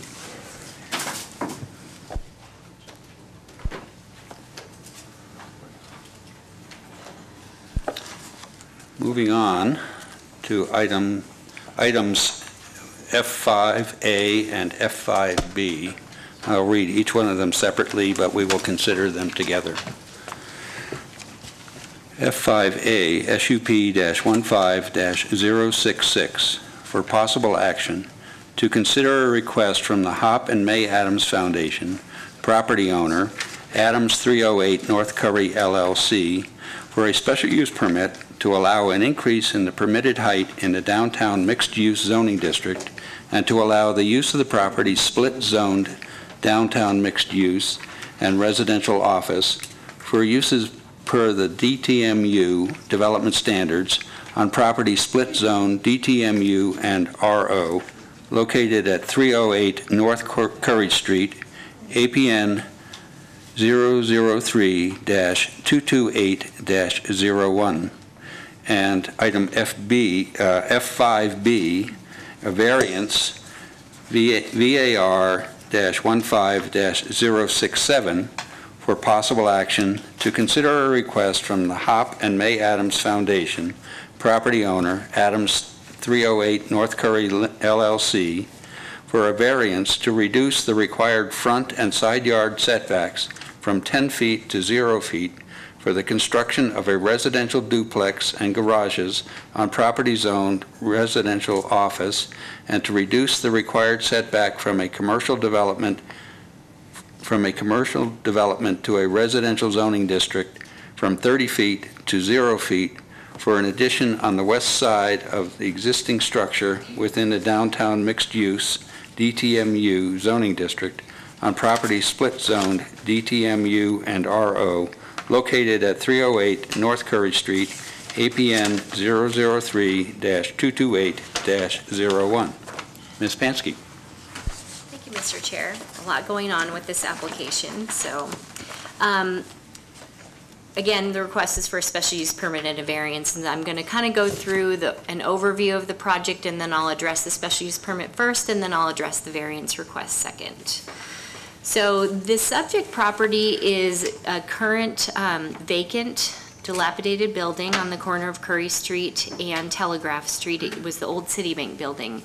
It's shown here in your aerial. The project site actually includes that building as well as the parking lot to the west of it. All of that is one parcel. This is another picture of the property looking to the north from the south side. The applicant is proposing to modify the existing Citibank building. They're proposing to add 2 stories for a total of 4. And they're also proposing to add 2 buildings at the west side of the property. One on the northwest corner will include 2 duplexes and garages. The other building will be all garages. And then I'll note in Building A, which is the large building, it will include retail uses on the first floor, office uses on the second floor, residential uses on the third floor, and then a second story for 2 of the residential uses on the fourth. Some pictures of the building as it currently exists. It's been vacant for quite some time. And then some renderings of what the applicant is proposing. This is a picture of the project. This is the only color rendering I have, but this is looking to the northwest from the Curry-Proctor intersection. You can see the 3 stories there. This is the second story that will be added. I'm sorry, the third story, and then the 4th story at the top in just the one location, and then the garages at the back. Looking to the southwest from the Curry Telegraph side, again, you can see the 4th floor a little bit better on this side. Overall, this building is intended not to look like one building, as you can see from the renderings, but multiple buildings, which is kind of the intent of a lot of the downtown mixed-use standards. A rendering looking to the southeast, this shows the newer buildings, the new buildings that are proposed on the west side in the current parking lot. And those are all the renderings that I have, but I've got some elevations, and these are important as they relate to the special use permit request. So the special use permit request has 2 parts. The first is to utilize the downtown mixed use standards on the residential office side for things like landscaping and parking. But the second and the most important in the special use permit request is to vary essentially from the downtown mixed use building envelopes that are currently identified in the downtown mixed use standards. So what these elevations show, if you can see in the dashed lines that kind of follow the building somewhat, the dashed lines indicate what is currently allowed in our downtown mixed-use standards. So essentially, you're looking at a 36-foot height at the street and then a 47-foot height as you step back to the building. And that's intended to create some variations in wall planes so that you don't have buildings that essentially go straight up and create large corridors. So with the dashed lines that are shown on these elevations, you can see where the applicant is proposing to exceed the building envelope. It's just in a couple of locations, and it's not excessive. And I'm not going to go into the specifics of exactly how many feet it is on every side. That's pretty well identified in the staff report. But overall, the height is 52 feet, which is 5 feet above the maximum currently. And then they're, again, proposing to go a little bit higher in some of the areas where the 36-foot height is currently allowed. Staff is in support of the applicant's request on both this elevation and then the other side as well. You can see same thing, varying in the overall height and then the height at the street level. We support the request by the applicant because we believe that the variations in the wall planes they've provided in their architecture more than meets the intent of the downtown mixed-use standards for the varying wall planes. The second request is for variance to vary on the residential office side of this property. As the chairman mentioned, this property is split zone, downtown mixed use and residential office. The west side parking lot is currently zoned residential office. The setbacks on that side are 10 feet on the front and 10 feet on the street side. You can actually see where the setback is with this line here. That's the current setback. So the applicant is requesting that they be allowed to vary from that setback in that location so that they can utilize the entire site to the best of their ability and also create a more cohesive project, because on the downtown mixed-use side of the project, zero lot line is already allowed. So it's kind of just a continuation of that. The second part of the variance is a request to vary from a standard that requires 20 feet setback for a commercial project from a residential zoning district. And so basically what we're talking about is this little piece right here. That's theoretically a commercial project because it's mixed use, and it's right up against the residential office zoning district, even though the residential office zoning district is part of the applicant's project as well. So staff supports both of the applicant's requests for variances. I believe that, yeah, that is the extent of my slides, and I'm happy to answer questions if you have them. Does anyone have any questions? Mr. Owen. I'm not positive what the usage of the main building is, but it certainly looks to me as though parking has become an issue now. It seems that we have a negative impact on parking down there. Yes, and thank you for mentioning that. I should have brought that up in my report. I've identified in the staff report that parking has been reduced. The original parking on the site was 28 spaces. With the addition of the uses proposed by the applicant, they would be required to have a total of 48 spaces. Now, they're not proposing as a part of this request where that parking will be. They are providing 20 spaces on the site, but we have recommended a condition of approval that they can either, they would either need to do a special use permit for off-site parking within 300 feet, which is allowed by the code, or they can utilize our fee in lieu program, which is identified in the downtown mixed use standards. However, that program has not been put together yet by staff, so we would need to work with them on that. And we have initiated discussions internally about that program. So they would need to do that. Right now, the condition says prior to building permit. The applicant's representative let me know after the staff report came out that they would like to submit for building permit within a couple weeks. And so they intend to request that that condition be modified to basically work the parking out prior to issuance of the building permit, and staff supports that change in the condition. Okay. Mr. Statler. Can you go back to the original picture of the site the way it is now? Just curious, back, the aerial, I guess. That lot south, is that part of the, is that on the property, or is that owned by somebody else, or what is? That's actually public right-of-way, so it's owned by the city. But there is parking in there as well? It is parking, but it would not be able to be utilized as off-site parking under a special use permit, correct? Yeah, just Lee Plemmel, Community Development Director, just to talk about parking a little bit. So this, you know, that, again, they still have to address parking, and we're not sure they have different ways to do it, but, you know, that type of available parking would be part of a consideration of a variance or special use permit or other, because it's more than the regular on-few parking spaces that you have that are available. We had a similar situation with the parking variance on Garth Richards Boulevard for a medical office, right, because there's angled parking rather than just on-street parking, and so it's something that can be considered. But we don't have a final answer for you as to how they're going to address that tonight. But they do need to do it. That lot, wasn't that a street at one time? It still is. It still is yeah, it's a public right-of-way. That first row of parking on either side there is in the city right-of-way. Gotcha. Thank you. Okay. Any other questions? I have a question regarding the building height request. The from the illustration that you showed us with the maximum line under current code and the request, has anybody done a volume calculation to see if there's any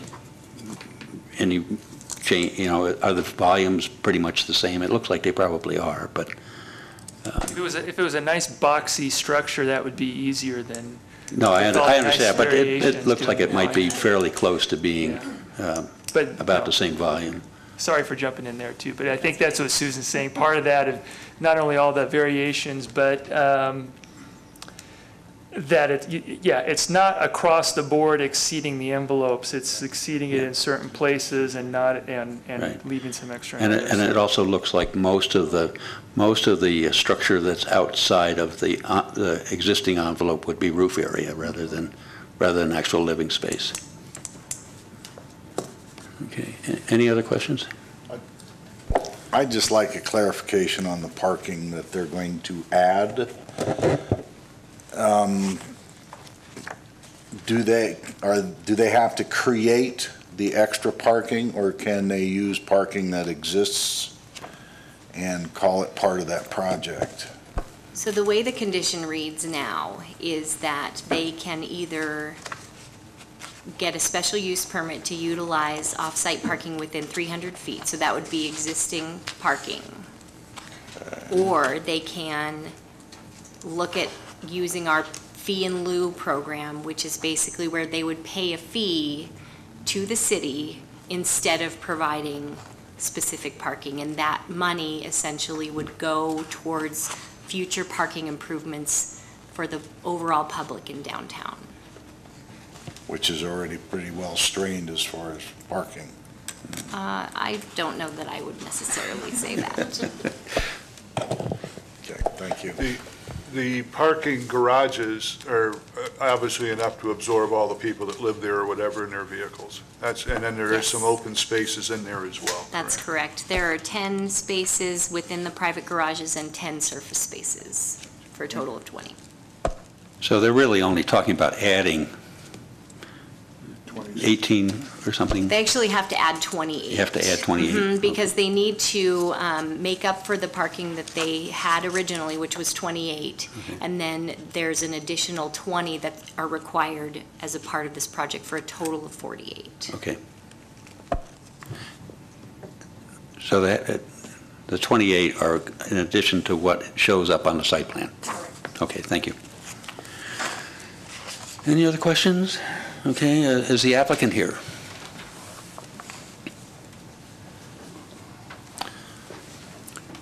Please identify yourself for the record and speak into the microphone, please. Sure. Good evening. I'm Rob Darney. I'm the architect on the project.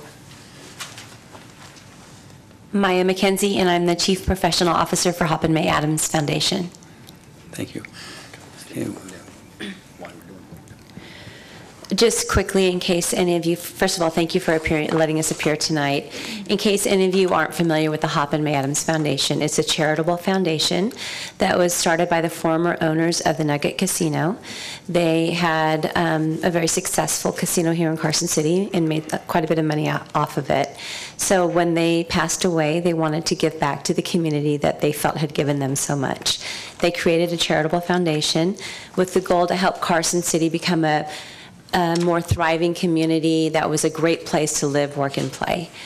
Obviously, with the downtown master plan, that plays right into the foundation's vision for helping the community. What the foundation looked at is when they came into being in 2008, there were a number of closed, dilapidated buildings in downtown Carson City. They have purchased 3 of them. One of them is at 111 West Proctor Street, which we completed the renovation of, and it's now a business incubator to help young businesses get started and graduate onto bigger buildings in Carson City. The second one is what is now the Lake Tahoe Brewing Company, and we're just finishing up the renovation on that building. And so the City Bank is the next big project that the foundation is taking on. Part of what we're trying to do is to embrace the concept of giving people places to live, work, and play. Studies show that if you have people in a downtown area and they're living there and doing all their activities there, it's going to become a center for activity, and it's going to make the whole community stronger.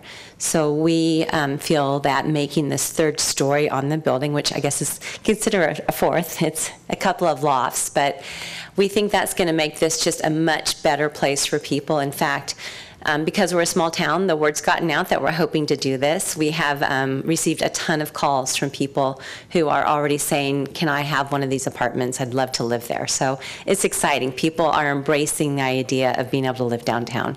We're excited about that.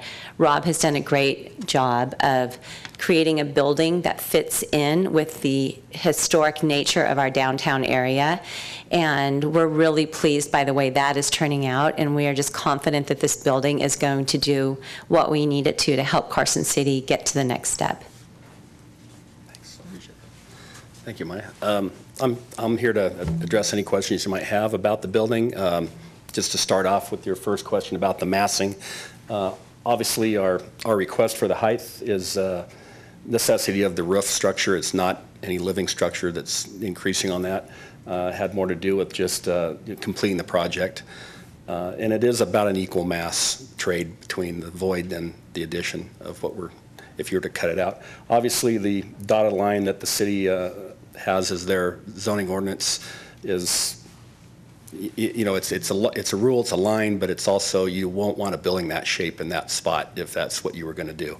So by undulating the facade, I think we have a good balance in that. And like she said, I think the maximum that we're asking for is 5 feet in the height in specific locations, not the whole building. Also, the two buildings to the west, which are a single-story building and a two-story building, those are there on purpose for the sake of buffering to the neighborhood to the west.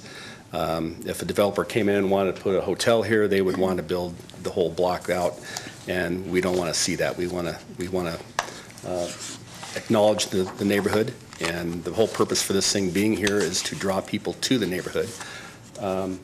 The apartments on the top were very well thought out, and over a long period of time of discussion and interviews with neighbors and businesses.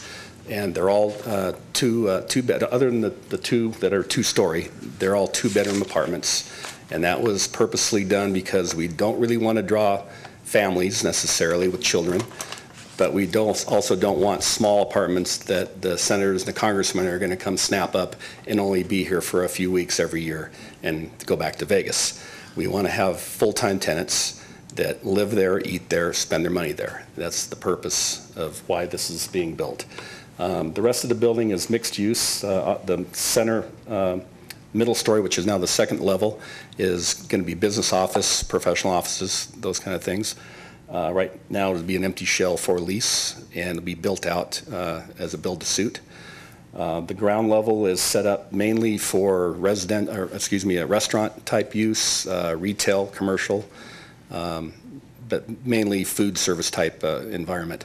And we also have, if you can scroll back to the site plan there. The ground level is also conducive because of the restaurant feature that we're going to do patios and outdoor seating areas. Part of this project is also in conjunction with the incubator building across kind of kitty corner to the southeast. And we're in talks right now and design with Nevada Energy to eliminate their main power vault that's in the street, the last remaining one in Carson City. It's actually underground in the street.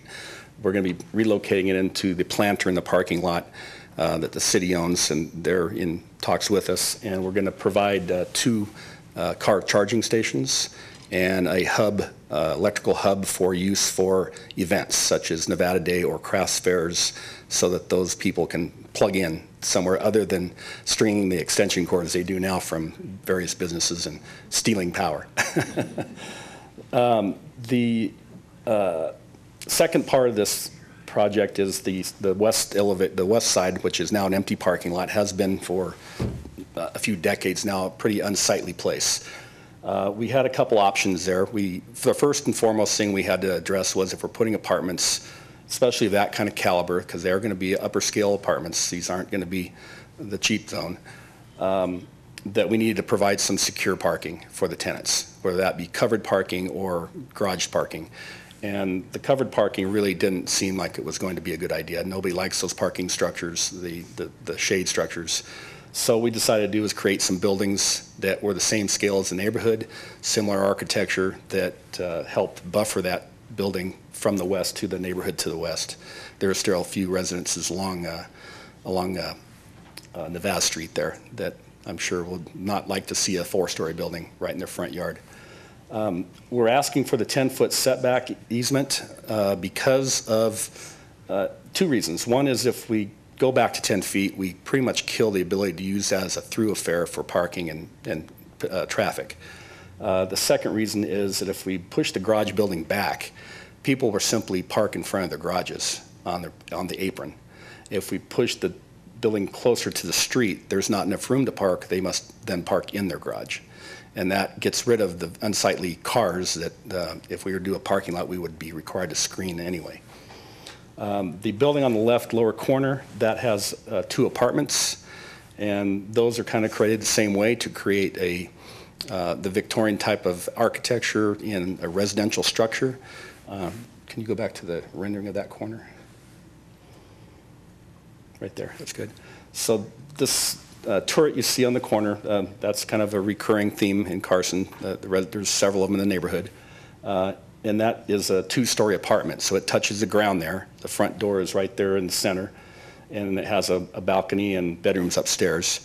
I imagine down the road in 20, 30 years, that could also easily be converted to an office. But we're seeing more and more now that we're going the other way downtown. We're now converting office space back to residential use. I'm involved in another project doing just that. So that's kind of our project in a nutshell. It's an interesting project. It was, how do you put lipstick on a pig when it first started? And we've gone a long way. So I'd like to entertain any of your questions. Okay, before we go any further, you have had an opportunity to read the staff report? Yes. And the conditions of approval? Yes.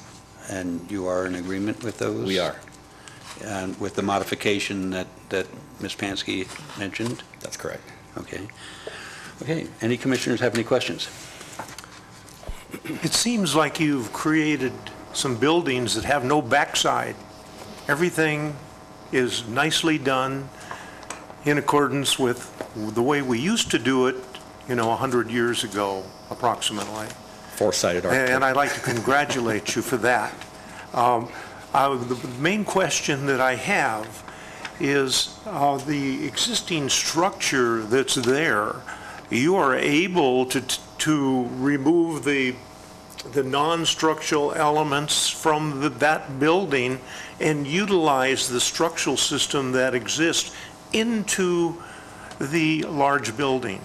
That's correct. Would you like to talk sure. about that a little bit? That was the biggest challenge, was how much of the existing building can we save? As you probably know, the building's already gone through a demolition permit and demolition, so it's completely gutted. However, the exterior is pretty intact as far as fascias and overhangs and things like that. If you can go back to maybe the photograph of the original building. The building itself is essentially a rectangle with toothpicks around the perimeter holding up the roof. That's pretty much how it's built. The toothpicks, however, are the main structure.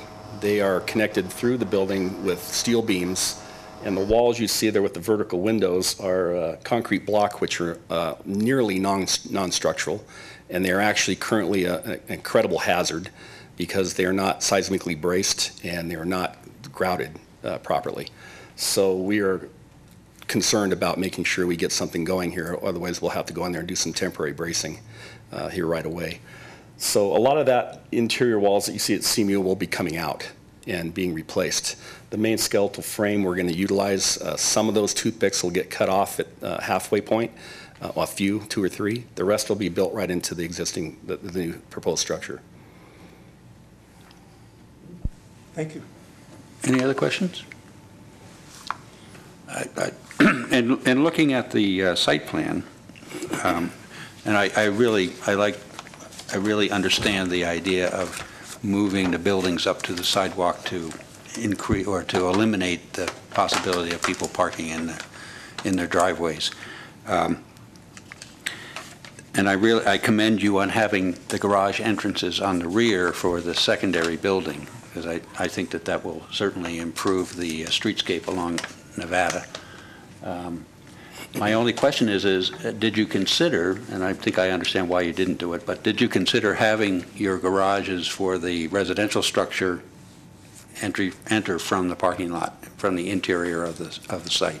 Yes, actually we did. We studied all those options. And the reason that we came up with this one as a final solution was to move those garage doors around so we don't just have a wall of garage doors lined up. 2 or 3 in a row is common through the neighborhood. Matter of fact, it's kind of preferable to see a garage here and there through the neighborhood. And that's kind of why we did it, because now you have 3 garages in the middle opening to the back, 2 go onto the street to the north, and the one that shares with the apartments go to the street on the north, and there's 2 on the bottom right that go right onto the street also. So you get a little variation. You don't have a lot of garage doors lined up, and that was really the main reason for that. Okay. Another comment that I'd like to make on the variance request is that on the site plan you're showing the buildings to the property line, but in reality there is a planter strip between the sidewalk and the property line. That's correct. Which currently is a parking lot. That's correct. And this will be a vast improvement over that. Yes, we'll be fully landscaping this beyond the minimum requirements. Yeah, so even though you don't own that, it will be. We're still responsible for the landscaping, correct. You'll probably be responsible for that landscaping. I don't know if you'll see me down there watering. Well, the owner will be responsible. I'll know all the right phone numbers. And then on the variance request for the separation of the commercial to the residential. Can I address that for just a minute? Sure. If you notice that little blip there that she pointed out, that's actually the exact location of their drive-through that used to be there for the bank. So even though it violates the current zoning between those 2 zoning things, it isn't something that wasn't there before. It's an existing use, or right, sort and of that's actually the exit stair that we're adding for the building. And so that's kind of that little corner there. You can see, like you were mentioning, Dan, that we had to create 4-sided architecture here. There is no hidden back where we're going to be able to hide the semi-truck. It's not possible on this site. We're proposing with the city's another one of the advantages to this with the NV Energy is where we see on the lower right there's dumpsters right there. And currently the dumpsters are right here on our site, and they are kind of the neighborhood dumpsters. All the retail and the restaurants up in this area here wheel their stuff over and use those dumpsters. So we kind of figured why we don't swim upstream. Let's get together and let's build. They're going to get rid of the big electrical telephone pole and platform transformers that are there now. Those will go away, and that's city property, but I think we're in agreement that that's going to be best utilized for a kind of a community trash enclosures that will help that area considerably. So the city has been involved in this discussion. Okay. Great. Any other questions, comments? Okay. Well, I have a comment. Okay. I just think that it would be a very attractive structure in that particular location. Perhaps it will help the future development of Carson City when they see this. And perhaps it will even influence maybe the mall that's, underway. I think you've done a wonderful job as far as the architecture concerned. I can say that as an architect. I appreciate also. that. It means And I commend you for that. And that's basically all I have to say. I have one other question. Go ahead, Mr. Owen. I don't want to sound like a broken record, but obviously, as the architect, you've dealt with the parking spaces or looked at that. Yes. And the off-site parking, what do you propose? Right now, there's, like Susan said, there's several different avenues we can pursue, which we are at the current moment. Right now, probably a mixed version of is going to end up being what we use. Some of the current parking that we can absorb and use or get a agreement with for shared parking, or the fee in lieu, which they're working out the details on that. And we actually support that the most, because that puts money into the city coffers to be used for parking in that area. Whether that means upgrade and upkeep of existing parking, or it might also mean a future parking garage if one should come bouncing along. And there's plans and future hopes that a parking structure on this side of Main Street will be incorporated into a project at some point, including possibly the city parking that's there currently, and or there's several within a few blocks. So that's kind of our take on it right now. We're pursuing all those possibilities and balancing what's best for the downtown and what's the most beneficial to the project itself. Okay. Mr. Sattler. I didn't notice, will the angle parking out in front still be there? It's gone already. It's already gone? Yeah, Okay. and that's actually part of the redevelopment of the downtown that's currently going to be starting underway. But it is parallel parking. I should have lent this to John, he would have appreciated it. These parkings, what you're talking here. Right. Those are already parallel parking, as you see there. That's parallel now. Yeah, and they have plans to redo this whole area here. It also shows on here that they're redoing our sidewalk, which we'll be in contact with them to find out how we're going to do that jointly, so we don't overlap each other's project. Thank you. Okay. Okay. Ms. Monroy. Elise Monroy, for the record. I'd just like to say, so this is my first Planning Commission meeting. I was very recently appointed and sworn in right before I sat down here today. And I came to Planning Commission because I was looking for a tie to Carson City. I'm a new resident and I love it here. I didn't feel connected to the community. And I've seen and heard that there's going to be lots of exciting things happening in Carson in regards to development and growth. And it's projects like this that I was excited, that made me excited about being on the Planning Commission. The current building is gross there. I definitely think, I don't know if there's a technical term for that, but it's gross. It is. Oh, yeah, it's gross. And I definitely think this is going to elevate the neighborhood. I live over there, and I'm excited about this. So it's projects like this and seeing plans like this that make me excited to be a planning commissioner. So I just wanted to say thank you for bringing this to us today. Thank you. Any other comments? I just noticed I had a note on my site plan that I didn't get to discuss. The fire department requires that 30-foot radius on the inside corner there. They're talking about, right, my thing to work here? They're talking about this corner right here, and that's just a minor modification they'll make. Okay, it is possible to get that radius in there. That's probably like a 20-foot radius currently, so it's minor. Okay. Okay, well, I guess unless anybody has any questions, I think we'd like to invite the public to comment. Thank you. So at this point, I'd like to invite anyone from the public who wishes to address this issue to step forward and. Good evening, everybody. I'm Jed Block, for the record. My business is located a block away at 112 North Curry, and my house is at 5 blocks away at 602 West Spear Street. The sad part about the garages that are going in, that's where I learned how to ride my bike.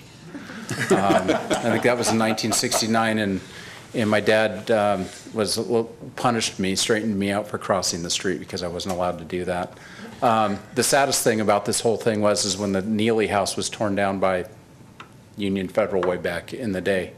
And Rob brought this over to the Historic Resources Commission and showed us, and Maya, being a lifelong resident of Carson, I just like and appreciate their influence that they did this in bringing to go from a blighted might be the word you wanted, a structure that I think, depending on how you look at it, I mean, somebody had money in the early 60s and decided to do something, but it was probably blighted back then in my estimation. But bringing it together, when Rob talks about the trash enclosure, that is a communal trash enclosure, not because everybody volunteers to use it, because the downtown businesses on Carson Street and Telegraph Square and everything, that's the only trash enclosure that's down there. So they're rectifying another problem in the grease trap that Art Hannafin had to deal with at 318 North Carson.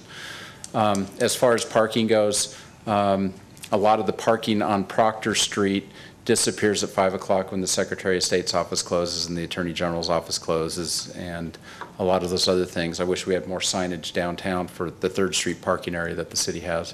But I think this is an awesome project. I'm so excited that to have more living down here where people are living. I want to see more people down here. For one, it's a safety factor. The more eyes and ears you have out there, the less people want to get into, I guess, shenanigans. But this is just a great project. I love it. I think they've worked really hard, and I hope you guys all like it too. So thank you. Anybody have any questions for Mr. Block? No? Okay, thank you. Anyone else wish to address this? Okay, I'll bring it back to the commission. Well, when I first encountered this project, I wanted to be sure that it wasn't just a couple of pretty pictures that were done that didn't relate to the plans. But I went through it very carefully and found that where every place there's a window, it's shown properly so on these nicely done renderings of the exterior. So many times we see a rendering that makes something look great, but it doesn't really happen in the long run because it can't be done. But this has been very carefully thought out, at least in my opinion, it has. And I think it's going to be a great project, and I'd like to move for approval. Well, does anybody else have any comments or wish to discuss any other components of this? Does staff have any other comments? Just a reminder to make that modification of the one condition in your motion. Which was, if you could repeat that, please. On condition, let me just get to it. Condition number 7. Instead of prior to submittal for a building permit, put prior to issuance of a building permit.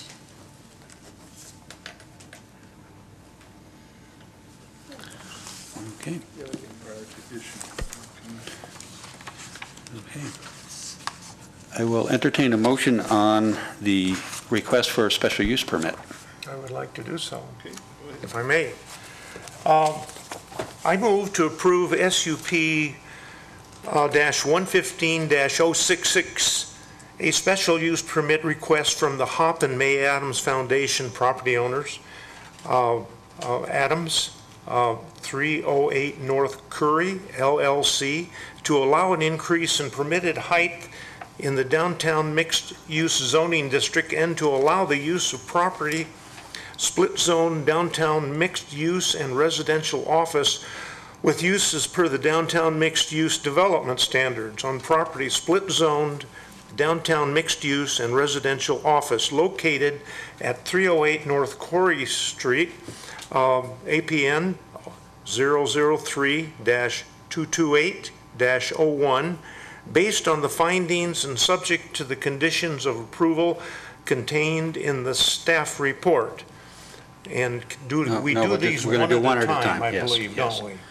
So we'd like to have a second on the motion. Modified condition. Oh, with the modification. Modification to condition. With the modification, yes. I'll second that. Okay. Any further discussion on the special use permit? All those in favor say aye. Aye. Aye. And then continuing, So there are no nays, so the motion passes. Okay. The motion for the variance.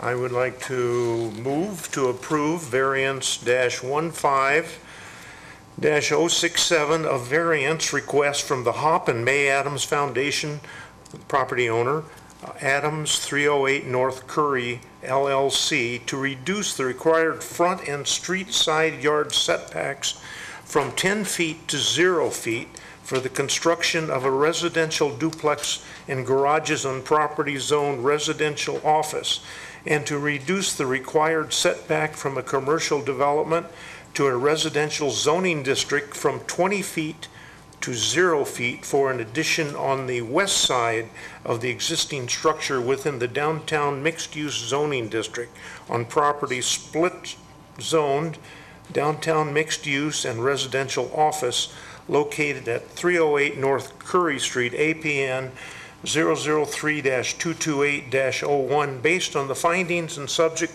to the conditions of approval contained in the staff report. I'll second that. Oh, with the modification. Is the modification involved in that one too? Yeah, so the condition, there's only one staff report for both, and the Oh, conditions okay. apply to The both. conditions apply to both. Okay, thank you. So with the additional condition. With the additional condition. Okay. I'll second that. We have a motion and a second. Any further discussion? All those in favor of the motion signify by saying aye. Aye. Aye. Aye. Opposed? The ayes have it. Motion passes. Thank you very much. We look forward to seeing your project. As soon as possible. Next one.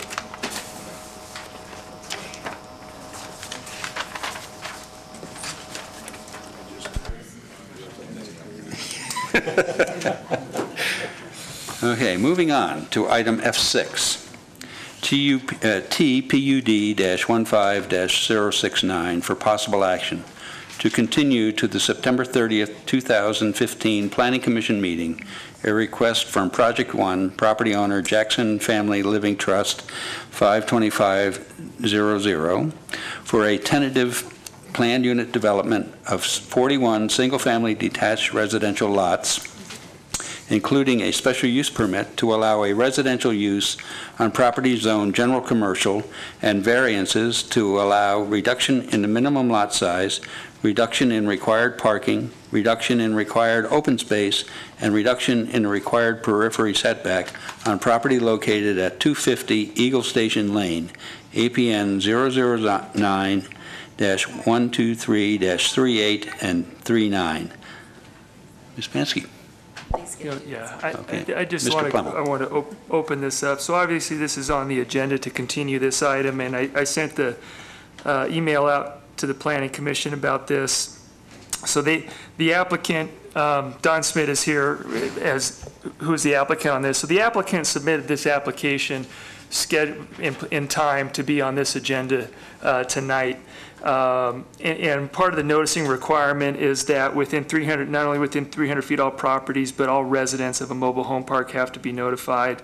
And we're still even trying to figure out exactly where the error occurred to make sure it doesn't happen again. But somewhere between the list and the labels, the addresses got up. So we got a whole stack of notices back from the mobile home park residents that didn't get delivered. And sure enough, looking at the list of the mailing labels, they went to someplace where they couldn't be delivered. So not meeting, or not with that, we're getting them back not in time to meet the noticing requirements. We've continued it. So of course, I know we've apologized to the applicant, and here, with things happen, we're certainly sorry about that. We want to try to eliminate these type of errors altogether, certainly.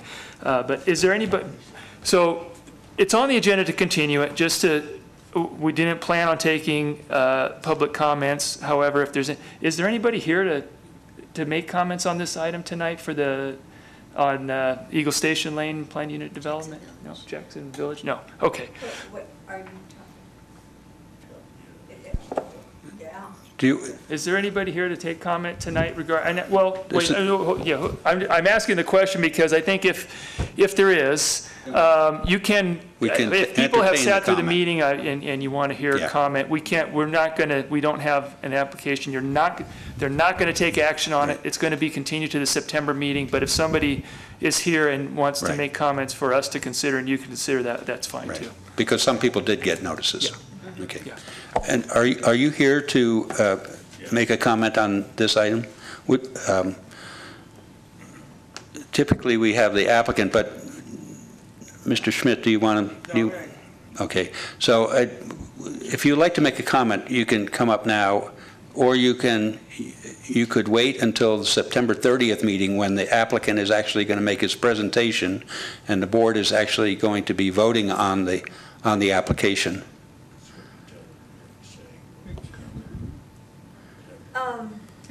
And I'll offer too. So Lee Plemmel, over here, Community Development Director. If you have some comments or want to, you may in the next few weeks also come into our office and take a look at it.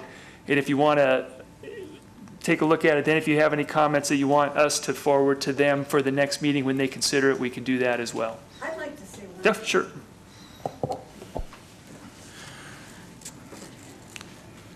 Please identify yourself and speak into the microphone. My name is Paula Ray, and I live in South Point. And if you go down Eagle Station, my house is right there at the very end of Eagle Station. And I am so glad that something is going to be done with that area because it's been an eyesore for as long as I can remember. The one thing I do want to say is I feel that there are too many homes in only 3.6 acres, I think. And from what I have seen of the map, there's only one way in. And if somebody had to come in with an ambulance or a fire truck, it just goes in a complete circle. And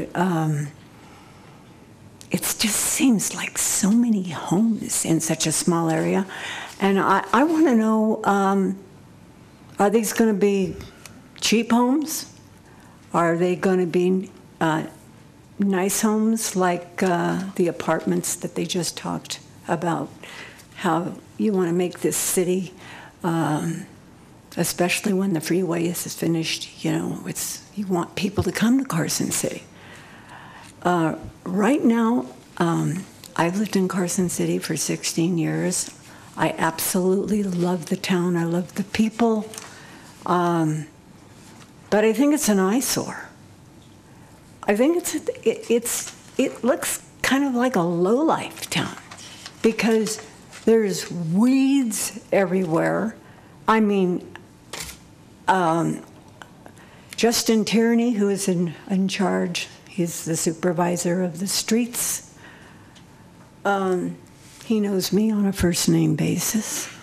I complain about this, and I worry about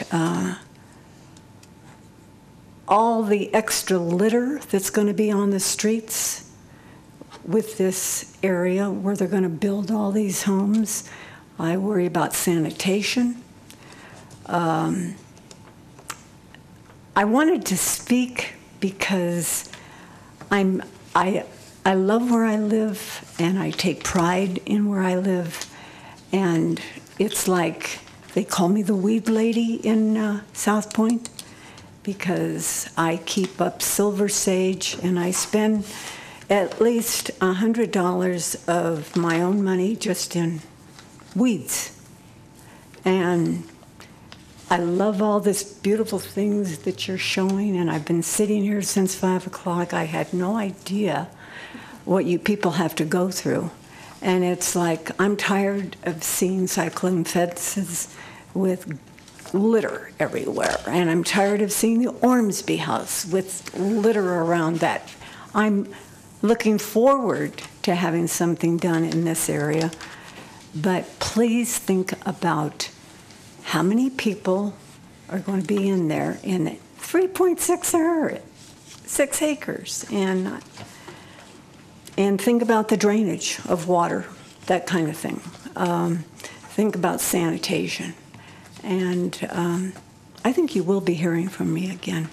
Did you say September 30th? September 30th, yes. Thank you for your patience in listening to me. Thank you. Okay. Well, I entertain a motion to continue this item. Do we actually, we need a motion? Yeah, yeah. Yeah. I move that we continue this to September 30. Okay, we have a motion and a second. All those in favor, signify by saying aye. Aye. Aye. Opposed? Motion passes. Thank you. Okay, we got Okay. staff report. We have, going on to staff reports. Mr. Plemmel. Yeah, we haven't had any items going back to the Board of Supervisors in the last month to report on, so I'll, and let's see, what else do we have? I do want to, of upcoming items, before we talk about future Planning Commission items, we are going, I mentioned this last time, we're going to have this Greening William Street program,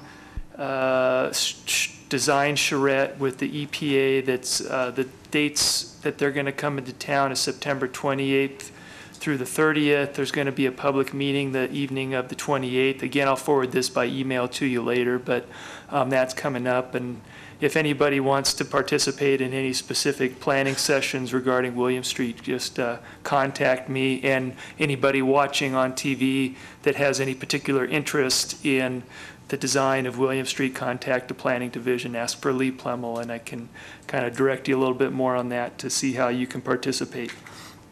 For future Planning Commission agenda items for next month, we will have another pretty full agenda. We'll have the Jackson Village Planned Unit Development on Eagle Station Lane.